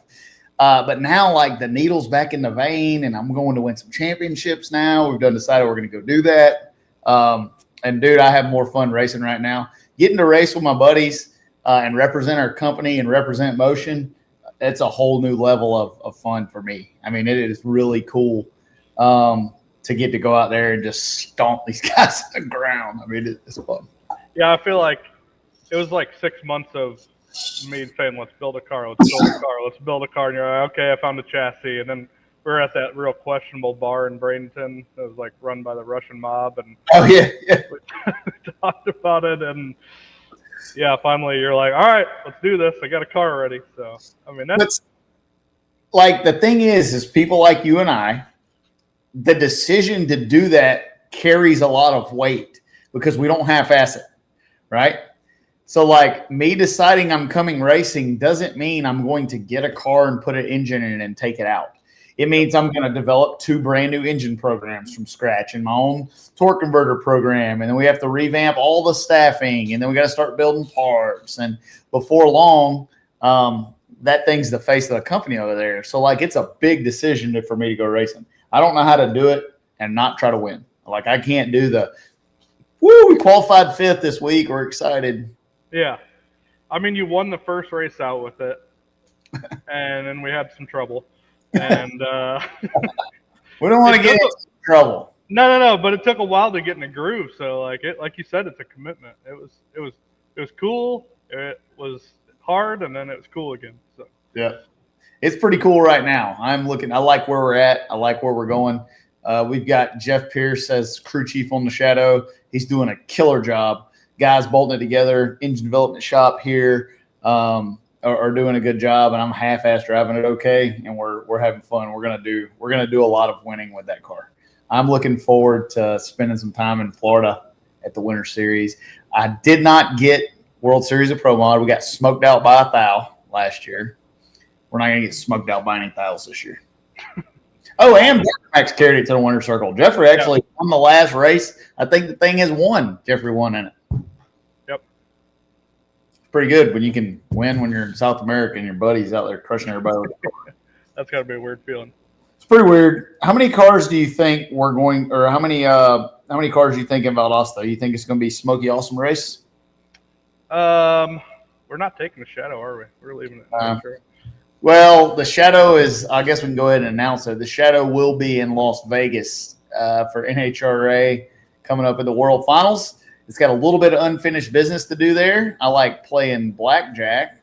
And my man, Cindy Frigo, is racing for a championship. So we're going to go out there and see if we can get in the way of some folks that are trying to take him out. Plus, there's, as Michael says, there's no Christmas trees out that far west.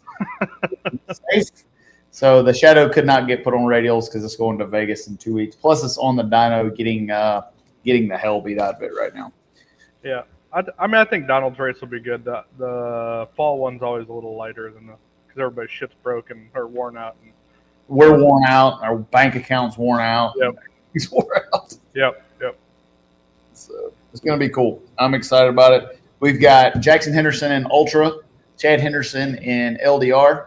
We have a new Pro 275 customer. I don't know if I can announce it because I haven't asked, but that's what we've been working on the dyno all day today. And then a host of other customers that we supply parts and pieces and support help with. So it's going to be a busy week for me. Busy. Oh, yes. All right. So that's that. Pro Stock is racing all 20 events, NHRA in 26. Pro Stock Motorcycles racing 14. We also have I heard there was some grudge racing in Bradenton today. Yeah, old Cleater. Cleater's getting on the wild side. Yeah, he's been hanging around guys like us too much lately. We're trying to the cliff. FL2K is a wild event. You got to come down at some point and see it. But Dude, quarter mile, I mean, these cars are not made to go quarter mile. I mean, like Brett, it's wild. But yeah, some guy named Joel Granis, he was, I don't know what he was doing, but he missed his call, and he was really upset. Didn't make semifinals. Then Cleater won, and then he made a pretty, I wouldn't say derogatory post, but pretty upset post about missing the semifinals, and got drugged pretty much across the entire internet, back and forth 2 or 3 times. And Garrett stepped up, put $15,000 on the line, said show up and we'll race one round for 15, and Garrett drug him down the track again. So wow, it's rough, man. That's rough racing down there. Yeah, I heard there was some deleted posts, some derogatory comments. Yeah. It's like the Wild West down there. Yeah, it is a little bit outlaw stuff. So it was fun. I did, it does remind me of the old days. I tried to bet Victor. Brett LaSala beat Victor in the finals in Extreme 28. He just didn't want to step up to it. So didn't want to do it. Is Super Vic? He's gonna be racing his Pro Mod at Snowbirds. Yep, the old purple car. He was testing it this weekend at FL2K, so yep. I think he's in Mickey camp with all the turbo Pro Mods, so should be fun. Purple people eater. Purple people eater. There you go. You know what? I think it does bring up a good point, though. The shit talking on Facebook is a good thing. Whether it's like me making fun of private equity, the most energy I've seen in a long time was the last couple of days with Cletus calling out this dude in stick shift. So. And that's what moves the needle. That's what racing needs. I get a lot of flack for being the bad guy a lot, yep. Right? But I say what needs to be said because we got to talk about this stuff. Like if somebody's doing some underhanded, sneaky stuff and nobody talks about it, they'll just keep doing the underhanded, sneaky stuff. You got to bring it out. And sometimes we look like jackasses, and sometimes we look like heroes. That's part of life. It's no different than life. Yeah, it takes the right person to be okay with being wrong. I have strong shoulders and a weak mind. My man Ned Dunphy in the Dodge sets the drag and drive average world record holder with his Viper with a 617 average. Ned's awesome. Yep. I love that Viper. That Viper actually crushed me the weekend that we set the radial world record. First time in the 340s. Quickest one in the world. I go run the Dodge in the third round. The Dodge took me out, buddy. That's rough. Dodge Viper flashback sometimes. I'll wake up in the middle of the night, cold sweat. I know you don't. I know like your audience may or may not know much about drag and drive, but it's excruciating pain. I don't know why people do it. This car I've done it a bunch, but for them to go 617 is pretty awesome. So it seems like it's kind of like everything else. You really got to want to do it, yep. Right? It's a lot of work. I know we've helped a lot of guys in like hotels and stuff that are rebuilding stuff. They got no business rebuilding in a parking lot. Yeah. Like, they're like, hey, can you come put a seat in this cylinder head in a parking lot with a screwdriver? I'm like, no, can't do that. I don't know how to do that. I mean, you get one shot at a very questionable racetrack each day, and to have an average of 617 or 6 anything is impressive. So obviously there's hundreds of miles between stops. It's just, if you like enjoying your vacation, I would not suggest doing it. I would like to do it if it was your car. I'll ride with you in your Nova, and I'll go do it. But it's a turbo car, so we're gonna have to. Hey, I don't care. I'll be riding with you. I'll get over there. We can start spooning it up. You're in next time. I'm in it. NHRA Pro Mod points. You got that photo, Molly? Okay. So this is the first time that I know of. Leave that up for a little bit. Look at the spread in 1 to 9. There are 9 drivers that have a mathematical shot of winning the championship. Billy Bannock is in the lead. A couple points behind him, Mike Stravinos. Derek Menholt up there, right there, within a round and a half. J.R. Gray, Sidney Frigo, Mike Castellano, Mason Wright, Ken Cartuccio, Alex Laughlin, all with a shot to win the championship. Vegas is going to be a barn burner. I can't wait. I got money on that Sydney Frigo, blazing her down through there. But how many rounds is like? What are the points breakouts per round? So normally it's 20 points a round. Vegas is points and a half, so it's 30 a round out there. Wow. So like Sydney and the top 3 or 4, Sydney's a round and a half, less than a round 1 to 2, less than a round to 3, less than a round to 4. I mean, it's tight. Then from 4 back, you got a round in a little bit. So it's really whoever has a good weekend. So like a quill shaft on a screw blower is just going to be the deciding factor. We're going to go ahead and put a new one in it. We've already just we're not going to be down there on the 2-step with the thing shutting off. All right. We're going to do it. We're going to put, matter of fact, hey, stick a quill shaft in that thing. So they're working on it now. Let's see. Alabama's Chad Spradlin wins the biggest payout in $1 million race history, $750,000. Wow. Bracket racing. Yeah. 750. Probably a $50,000 to $100,000 car, probably. I'm in the wrong business, but that's pretty cool. Yeah. Yep. We're talking about Winter Series rule changes. We're talking about 10.5 rule changes. Oh, MacFab, I want to go ahead and sell for Lyle and send him an invoice. MacFab will be on site at No Mercy. There's a graphic. Burmax delivery is available. He's be looking on site at No Mercy unless he got stuck at the Love's truck stop, and he's out there with a lot lizard right now. I'm supposed to drop something. Oh, if you saw social media last week, KTR now stocks XRP's entire product line in-house at 1820 Dallas Drive at the House of Horsepower. Whatever you need for your plumbing needs, we have their product line in stock. We don't have to drop ship it to you or do any craziness. If you buy products from us, we'll crimp it for you for free, pressure test it, and you got a good quality hose. It's expensive, but it's worth it. So what we're trying to do, everybody's like, why are you selling all this new crap all the time? Everything that we use on our cars that we stock, we sell. So like if you need electrical stuff, if you need plumbing stuff, if you need air fittings, if you need engines, you need engine parts, batteries, tires, wheels, we sell it. We may not advertise that we sell it, but we sell it. So normally if you need something for your hot rod, we probably have it. When is your next week off of work, Stevie? So I haven't had a day off for 6.5 weeks. My next day off is October the 17th. So like in 10 days, I get a day off. Holy crap. Yeah, it's nuts. And people ask, like, they say they want to do this for a living. No, they don't. No, they don't. Yeah, I'm the same way. I've been working for 2 weeks straight. This is about my first night. Oh, look who's back. Hey, Lyle. I was just selling wheels for you. Sweet. I'm going to turn my camera off and just see if that keeps me on longer. So I'm still here. Did you forget a car charger or what? Nah, man. I dipped off into the deep despairs of southeast Georgia. Okay. That'll happen to you. No. It does.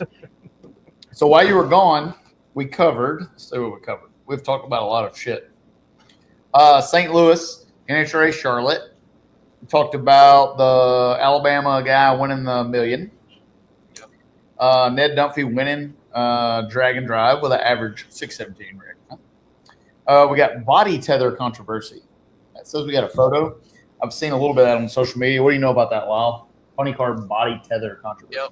So I'm good buddies with Matt Hagan, and we flew to Michigan together there and back on the same plane and sat beside each other. And we were talking about it at length there, and he's one of the big ones pushing for no tethers. And of the however many years they've been running these style bodies on a funny car, which is forever ago, I would say in relation to the number of runs made, percentage-wise, the amount of body material that's made it into the crowd and injured someone's probably pretty slim. But everybody's out to sue anybody for anything these days, and everybody's trying to protect themselves. But what they've done with the tethers on these bodies now, and how they've tethered them, and when these things do explode, which they're going to, right? At least once a race, you see a big boomer where it knocks a body off, or now it buckles it. And when it buckles it, it's right into the field of view. There's nothing to be seen by the driver anymore, but what crumpled body is left, and it's right in their point of view. They have no idea where they are on the racetrack. So it becomes a point like what are we more worried about here, right? Because at 300 miles an hour, if one booms at the finish line and that thing's buckled up in their face, like what do they do? And so I am talking to Matt and hearing his side and kind of what's going on. I mean, I think I'm 100% pro either no tethers or something different. They've got to do something different than what they're doing right now. I saw a post. I think Jim Head said he's working on something. Right? He is. Yep. Matt told me a little bit about that, but I wasn't too versed on exactly what they're. But yes, Jim Head's he is working on something. Because not that it would have been any different, but Buddy Hull got banged up pretty bad. He ran a couple into the sand. With bodies buckled up in front of him. So it's hurt some people here over the past month or so, or a couple months. So, well, Lyle, doesn't it like shove the body back to where you almost can't steer too? It pretty much, yep. And it where the seam is right there in front of the windshield, out there, when it buckles it just kind of V's it up, and it takes your windshield, every point of view you have out of a funny car is gone. Right, like you're just looking at, just a black hole, So yeah, it's pretty rough when those things go boom anyway. But then you take into account that you can no longer see nor steer the thing properly, and that's recipe for disaster there. And I try not to pipe up about stuff I don't know anything about. So like I've never had a funny car explode. I don't know what it's like. I can imagine, but I understand both sides. So like. The reason we have walls at a drag strip is not to protect the driver. The walls are to protect the people watching the sport. But at some point, we have to, take into account that the person driving that's got to be able to get out of it. These things are going to crash. They're going to blow up. They're a bomb that you pulled up. People ask me about what it'd be like to drive that. The way I tell them the same thing about running an NHRA quarter-mile pro mod. You take the pin out of the grenade. You throw the grenade in the air. You got 3.5 seconds to catch it and get the pin back in before it blows your hand. That's what they are. So I see both sides. It's hard to, without having ever had one explode like that, I don't know that I'd know what I was talking about. Right.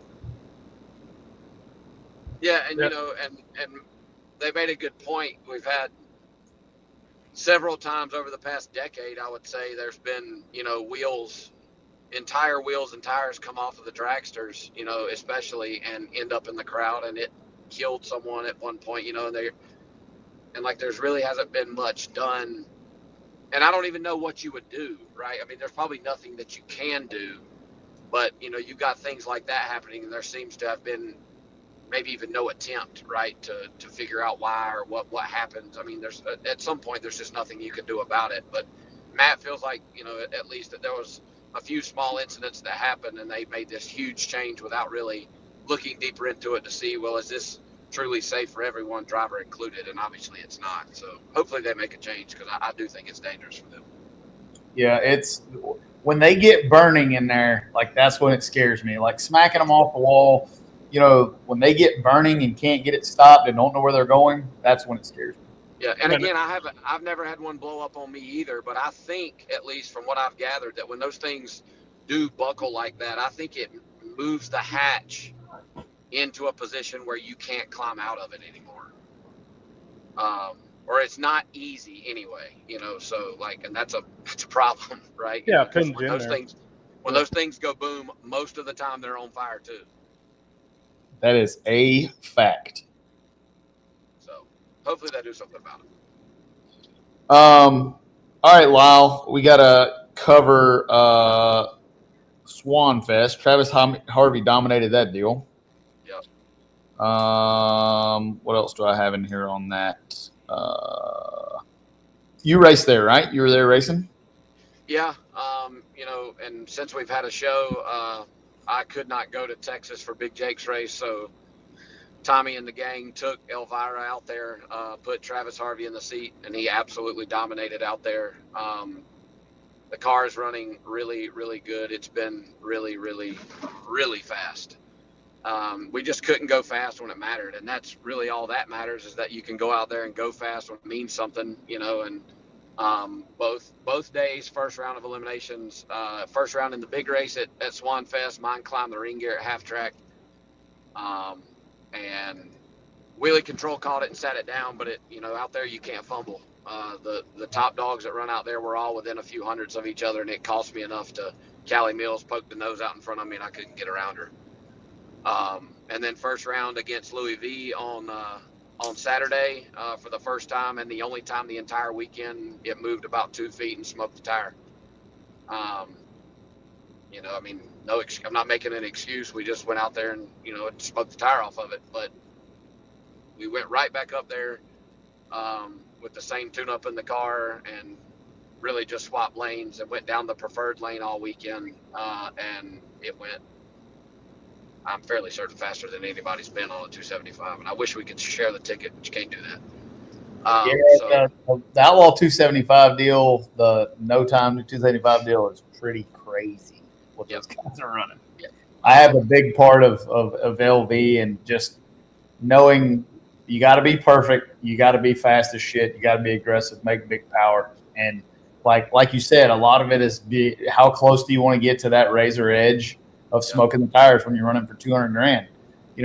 Used to be you take some up there that runs a pretty respectable ET and get lucky a little bit, and now there's about 5 or 6 cars that'll beat you to death. Is there a minimum weight on that now? I think now. Let's talk about that. I wasn't even trying to give Lyle a layup shot, but yeah, the whole deal behind that, the no time of the Outlaw 275 stuff is just that, right? It's outlaw. There's no rules. Bring anything you want with doors on it and a 275 tire and run it. There's no fuel rule. There's no, I guess as long as it has doors, you could just put whatever you wanted to on it. No engine rule, no overdrive rule, no forward gears in the transmission rule, no wheel rule. You could run a 19 over there if you'd like. And I'm not saying Justin Swanstrom did the wrong thing. I guess there's two sides to look at it from. Somebody like Michael Hawes and you guys with LV, even though you had to tote the weight too, I think if you're going to put a minimum weight, you should also that should have been coupled with a wheelbase. Because Michael Hawes had to put a bunch of weight in his car. Well, I don't know how much. I don't know what that thing weighs, but he had to put weight in it. And I don't know how much shorter wheelbase wise he is than me, but it's short. His is a factory length.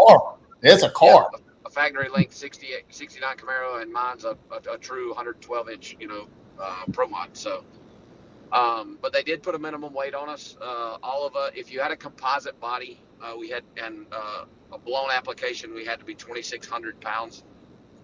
Stock or steel roofing quarter cars could be 2,550. And I mean, you can't say it didn't. I mean, it looked pretty good to have a Pro Mod and a stock body car in the final, Yeah. So I'm not saying that wasn't the right move going forward, but I don't think everybody's going to adapt that rule. So it's always going to be a back and forth, So I hope that everybody kind of gets on board and they just choose a direction, I personally believe that the Pro Mods don't belong. And even these stock body cars are really fast now, but I think that 9 out of 10 times I believe that a Pro Mod is going to win these big money races. Should always. And they should. You're right. And I think that there's enough of them that have been built now that I don't know that you can necessarily go back and fix it.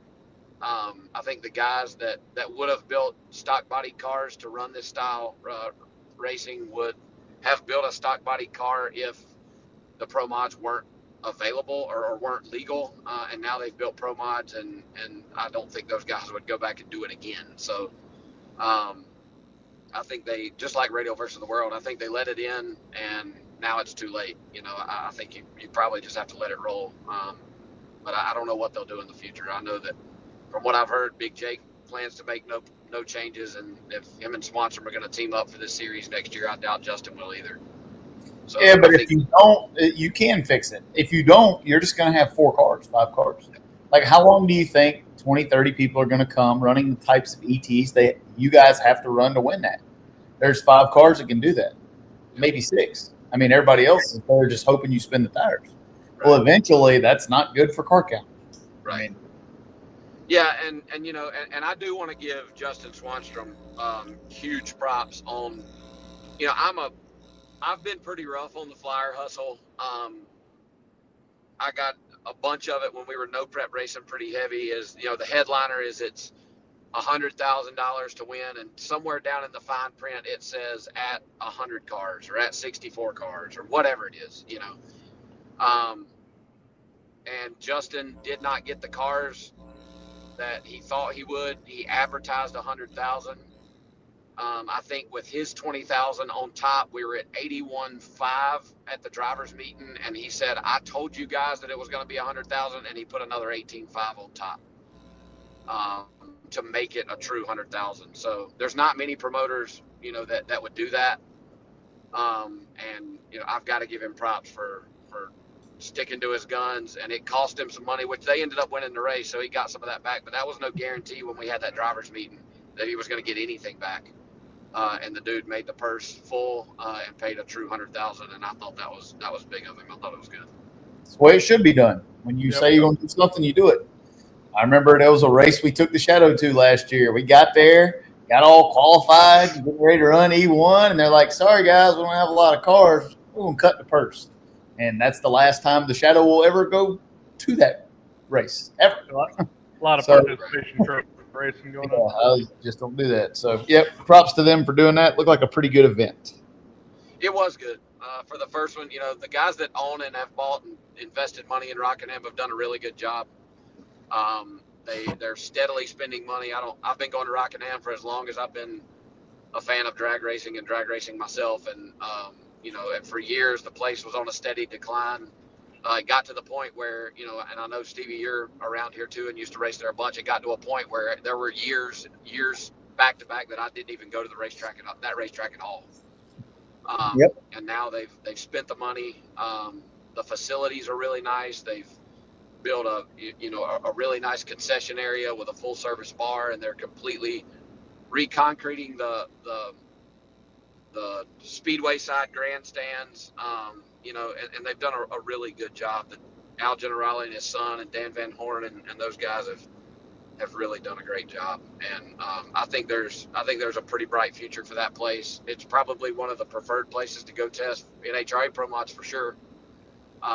You know, you guys are there a bunch. That's the best, and now there's really, really, really good radio racing there. And, you know, back when Stevie and I were first getting into radio racing, there was some of the biggest races of the year. Civil Wars was there. And that was one of the biggest parties that I can remember coming up, you know, for radio racing.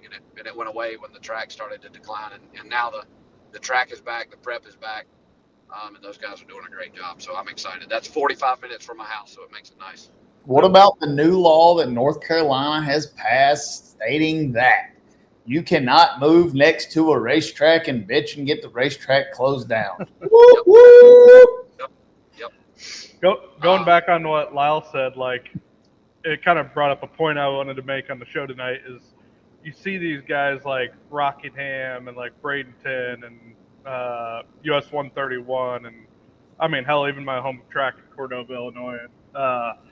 These people are putting just endless amounts of money into these tracks, just like Stevie's putting in his business and Lyle's putting in his business and I'm putting in my business. You have to support these tracks. It's the same people bitching about the track closing are the ones who complain about who don't show up or complain about the entry to get in and all that stuff. And the same people who complain about private equity taking over or buying parts on eBay and stuff like that. It's not about my business or Stevie's, but you have to support these people. Like, when you see the investment going into the sport, just know that whatever company is behind it, that's who you need to support. Because I think it's important. It doesn't get talked about enough. And that I talked about this exact topic today. So just like Motion Raceworks, you guys have a pretty big advertising budget. You guys spread a lot of money around the sport. KTR does too. We don't have a lot of funds, but we sponsor nearly every major racing organization that there is. This does not generate us any revenue. Somebody asked me today. I called a series today and I said, hey, I want to do my same deal as next year. I'm going to give you 10 grand. And they're like, why would you do this? I was like, well, you guys are investing in our sport and I'm investing in you to invest in our sport. And like, when you see that, you got to support these companies that are doing that. You got to support the Motions of the world and Victor Alvarez's of the world and the Rockinghams of the world. When you see people investing in our sport, there's a lot of fans that don't come out to the racetrack anymore. You need to try to start coming to the track. I know it's nice to sit on your couch and watch it on the flow racing, and we need that. But we also need fans in the stands too. Yep, and there's a lot of them out there. A lot of them don't talk very loud. A lot of them don't have the budgets. Yes, PR or Motion has, but just know I mean, I love those guys from North Carolina. They're Rockingham. They're passionate as we are. So I'm proud to see what they're doing. Heck yeah.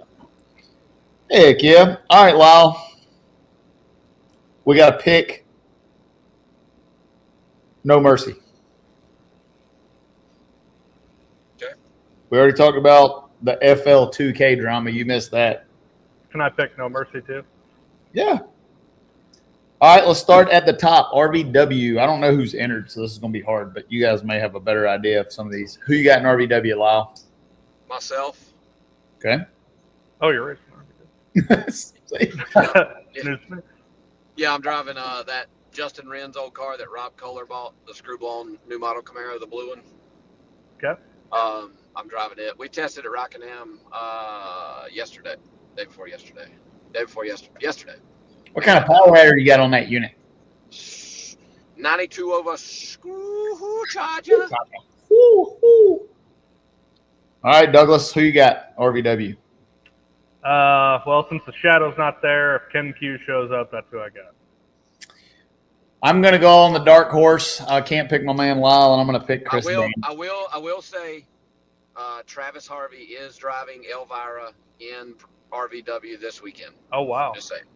Yeah, I feel like this isn't a fair question then, because I don't know the full. Right. I tested that car yesterday too, and it's fast as shit. So, all right. That just so you know. So on the RVW deal, is the Harts Charger going to shake up the RVW rules? Is Chris going to have that on his car? I don't know. I don't know who has put it on and who hasn't. I mean, if it's any indication of what's happened elsewhere, I would say that it probably does shake it up. I feel like the screw has been 200 or 300 behind for the entire year. When we started out, it was pretty close. The Pro Charger combinations, or the centrifugal now is what we'll call them, continued to get weight off and weight off and weight off. They were very dominant throughout the spring, carrying normally 200 to 300 on the field. And I think with this new addition, it's going to really showcase the difference in parity between the screw and the centrifugal. It's just going to be difficult. I mean, those guys get to eat a hot dog and run 340s all the time. If we get close to a 350, Donald's going to put 50 pounds on us. I mean, it's just going to happen. So we'll see. Racetrack's good. Screw blower will kick butt. Racetrack's bad. That centrifugal with that loosey-goosey converter is going to mop the floor with you guys. It's just going to happen. Sure enough. All right. Pro 275. Me again? I love it. I kind of regret being involved in this because everybody's my customer. That's the problem. It's like every time we do picks, somebody calls me. They're like, "You didn't pick me," and I'm like, "I'm sorry." Yeah. You can always back out, Doug. I'm gonna back out. There's just too many good picks. I'll take Jared Ring, Pro 275, Cadillac.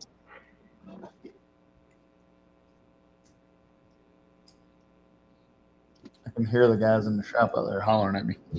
LDR. Me again. Golly. I'm picking Chad Henderson. We got 50 pounds back off the Buick after everybody set all the records and they stacked 50 pounds on us. I'm picking that Buick. All right. X. You got to go for this. I don't know a lot of X cars. You again? You got an X car? Sorry, I gotta go. Yeah, Ryan McCain or DJ McCain. All right, I like that. Old Ron Rhodes has been running pretty good too. Those guys are going to battle it out. I like DJ over there. Who else? What other classes you want to pick? Ultra. Who you got in Ultra? Man, I know there'll be a double pick here, but I'm going to go with the Jackson Henderson. I'm going with Jackson too. We did a lot of work on that Buick in the off season, what we'll call the summertime off season. Made a decent little poke off the trailer today. Went straight on down through there. We're not smoking or anything. And we'll pick Jackson too. I like it. It's going to be an all Buick double up in LDR and Ultra. Will Barker Max be on site? Barker Max will be on site Yeah. for supposed to be, I think, there tomorrow or Thursday. We'll be Barker Max strapping in the old Ultra deal. I'll be there running Shad's car. And then for the fourth and final time, I'm going to pick myself in Little Gangsters. I'll pick you too. Yeah, me too. And then I'll be happy with you. No, I'm picking Cody. Fuck you, Lyle. My boy Cody and White Lightning's gonna mop it up. Hell yeah! Fuck. I love racing so much. I want a little something on the side on the tree there, Douglas. All right, let's do it. Whatever you're willing to lose. Cody's been on a tear lately. I'm gonna give him the long, but pressure bust pipes, baby. I'm gonna give him the long dong on the Christmas tree. And Willie Dog taught me when I was 13. Water bust pipes and water rust iron. Pressure bust pipe, water rust iron. While we're talking about pressure, let's talk about all the new products that KTR has sold out of that's back in stock. We have backpacks back in stock. You guys bought us out in 7 hours. Now back in stock. Smoky Awesome backpack, Wally sized. It'll hold your laptop, all your Motion Raceworks parts. Get you a gaggle of RIFE sensors. It'll hold the 52-1708s will go in there when you transport them on the flight to Brazil. I promise you. We also have logbooks back in stock. Mechanical and EFI logbooks are back in stock. Got all your pre-printed stuff in there to show you how to get in the threes. Everybody that is a novice tuner has asked me what all those things are. We're going to do a video explaining why I like to log that stuff and some of the specific weird stuff I put in there. We're also a Harts Charger dealer at KTR. So we carry their entire product line. I don't know if we have a graphic for that. We can get you hooked up with a Pro Charger. We can get you hooked up with a Harts Charger. We can get you hooked up with a screw blower. We can get you hooked up with about everything but a turbo. But Dustin's doing a great job with that company. They're a passion-built business. Got the pleasure of going to tour their factory while we were racing at Flying H. Top-notch stuff, top-notch company. Need to support it. That's all we got for me. Stevie, will you bring any logbooks for sale with you to the Georgia? I will if you let me know before in the morning. You need some? EFI. All right, I'll bring you in a couple. Somebody's talking about this quarter-mile record that looks like Mark Mickey and Jimmy Taylor are trying to set. What are your guys' thoughts on how fast these things can go? Man, that's nuts. Like watching them guys do that. Two things. One, it makes me want to put some overdrive on the Shadow and go smack them around. Two, because I can't afford it, I don't need to be going 5 flat in the quarter mile. I don't know. It's pretty cool. I just know that running 560s in these things is insane. Fast I've been, I think I've been in the 50s. But I can't imagine going as fast as those guys are going in a door car. I just hope it continues to all go right. Yeah, that's the only thing that worries me is if and hopefully not win, but if it does go wrong, it's going to be really wrong. It's going to be really wrong. Well, yeah, both those guys have the least aerodynamic well, not the least, but they're both in like first-gen Camaros, right? So yep. It's, yeah, I mean, I don't even know if that matters, but it seems like it does. Well, I mean, when Jose went 530s in Mark's car, yep. Like it destroyed the body, and I know for a fact that when Todd Moyer did it in his car, it absolutely destroyed the car, So yeah. like, that's what, if they do it, or they do get close, if let's say he goes 520 instead of 513 or whatever, like he's probably not going to be able to go back up there and run it again, because it's going to just absolutely destroy the thing. So I don't know, man. I guess it's a cool goal if that's what you're into, but man, it's going to get expensive. And what's a pro mod cost to build? So you're basically totaling out a lot of the parts on that thing, chassis wise and everything. To hit the button is $520,000. If you just want to call me up and you want to say, hey, I want to run up front, bring me a $500,000 spot. We'll get you cranked up. Now, that's no spare parts. That's not any fuel in the tank or anything like that. They'll have a set of tires on it. But the biggest thing, too, is, I mean, what about SFI? Where's SFI on some of this stuff? These things are going to run 300 miles an hour. And I have a huge set of cojones, and I don't know if I want to go 300 mile an hour in a door cart. I mean, it's stanky down there. So I don't know. It's cool. But it is cool, yeah. There's got to be a cowboy, but man, I worry about those guys. I don't. When they go do that, I do not stand down there because at that speed, you're not going to be able to get out of the way when the body flies off. The first time we ran the Shadow quarter mile, it caved the front end in, blew the doors apart, bent the door frames open on the windows. We had to just about rebuild the whole car to get that thing to go 255. So, I mean, and like it hurts it. Like when you go run it this weekend, like the body's cracked up everywhere. I mean, it's, you know, it's micro stuff, but like it's rough on these cars doing that. Like the windows, the side windows, like they're chipped all the way down the side windows just from vibration. We had to build, I call it the fireplace hearth that goes under the front end that RK built us. It holds it from caving in. It's pretty stressful at 250 miles an hour on these things. Yeah, and something we've dealt with even on the 275 since we started running them as hard as we have is like window. I mean, I'm worried about it now, and I'm sure they are too. But like, is like the tire itself? Can it even do that? You know what I mean? Like, we don't know. Close. We don't know. You know, and the only way we're going to find out is if somebody does it, and if it doesn't go good, like, it's going to be not good. Yeah. That's probably my biggest fear of all of it. You know, one is the tire, and two, if the windshield decides to cave in, what happens to the rest of the car when it does? Well, the roof and everything's gone. I can tell you. Like if the windshield goes in, the roof's gone, the back window's out of it, the doors are off of it. Like it happens right now. It's quick. That's just madness, and you can't stop it. Yeah.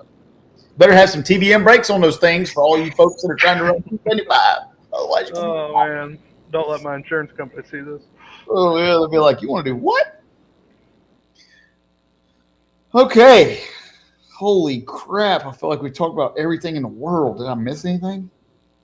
We got it. All right, Doug, I got to know, after the Motion Raceworks Shadow 3.0 wins the NHRA Pro Mod World Championship next year, wins $1 million from Richard Freeman for winning all 3 races in the Winter Series. Probably might win a PDRA championship or something, too, along the way. And me and you go out and celebrate. We're smoking through the Mexican joint. I want to know, because the fans are going to ask me, did Doug Cook like fajitas or not? You're damn right. I'll order them with Lyle sitting right next to me. I've sent him video after video of fajitas. America wins again, Lyle. Enjoy the truck stop. It's unbelievable. I already knew the answer to that, folks. I just wanted to antagonize my man. That's a penny loafer meal if I've ever heard of one. Oh fuck. That's the opposite of penny loafer. Yeah. A penny loafer doesn't like jalapenos and spicy shit. Right. Yeah, but they like attention. Hey, look what Bob brought me out of his garden today. Look at them things. Holy shit. Look at that. Bob got us some peppers, baby. Big old jalapenos. Yeah, we're gonna get them things. I'm gonna take them to Jody. We're gonna throw them some chili this weekend. Whoop, whoop. That'll fill your penny loafers up. You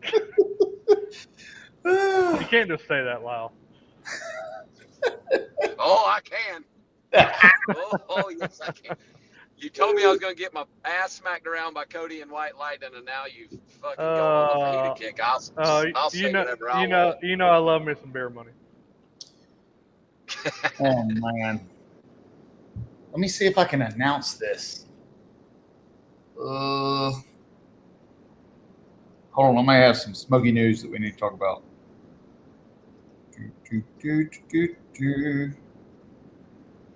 I don't want to not announce the smoky news if we can talk. I think I know what you're talking about. That probably needs to be announced. You think?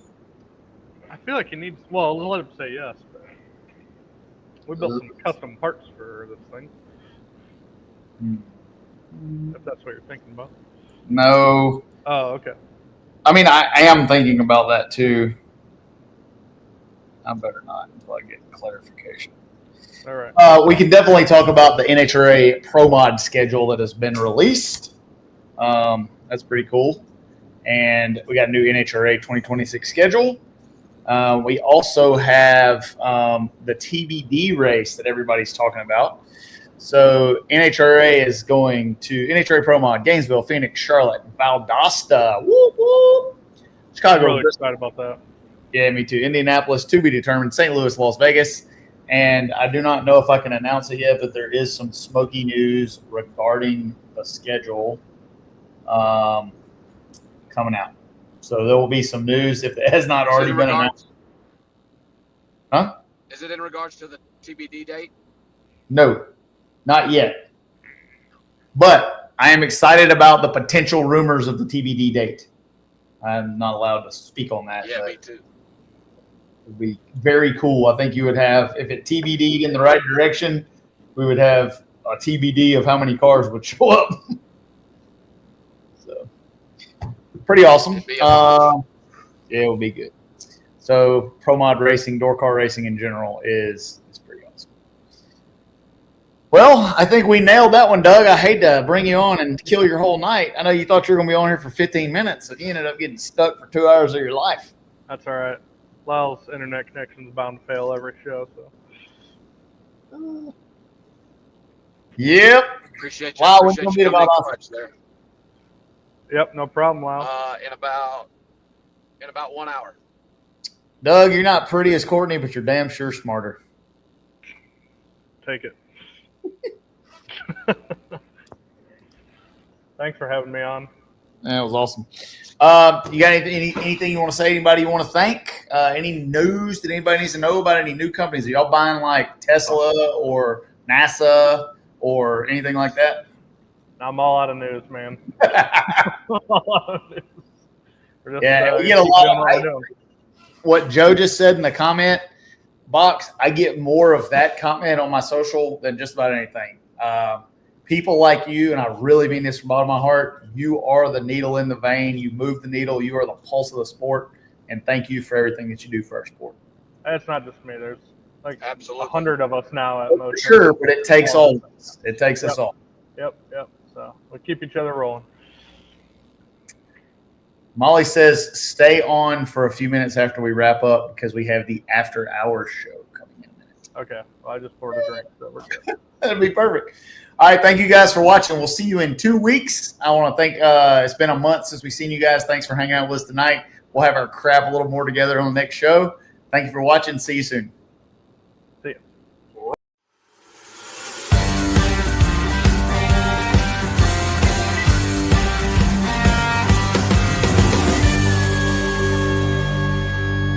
Shake it back! Does that feel good? Yeah.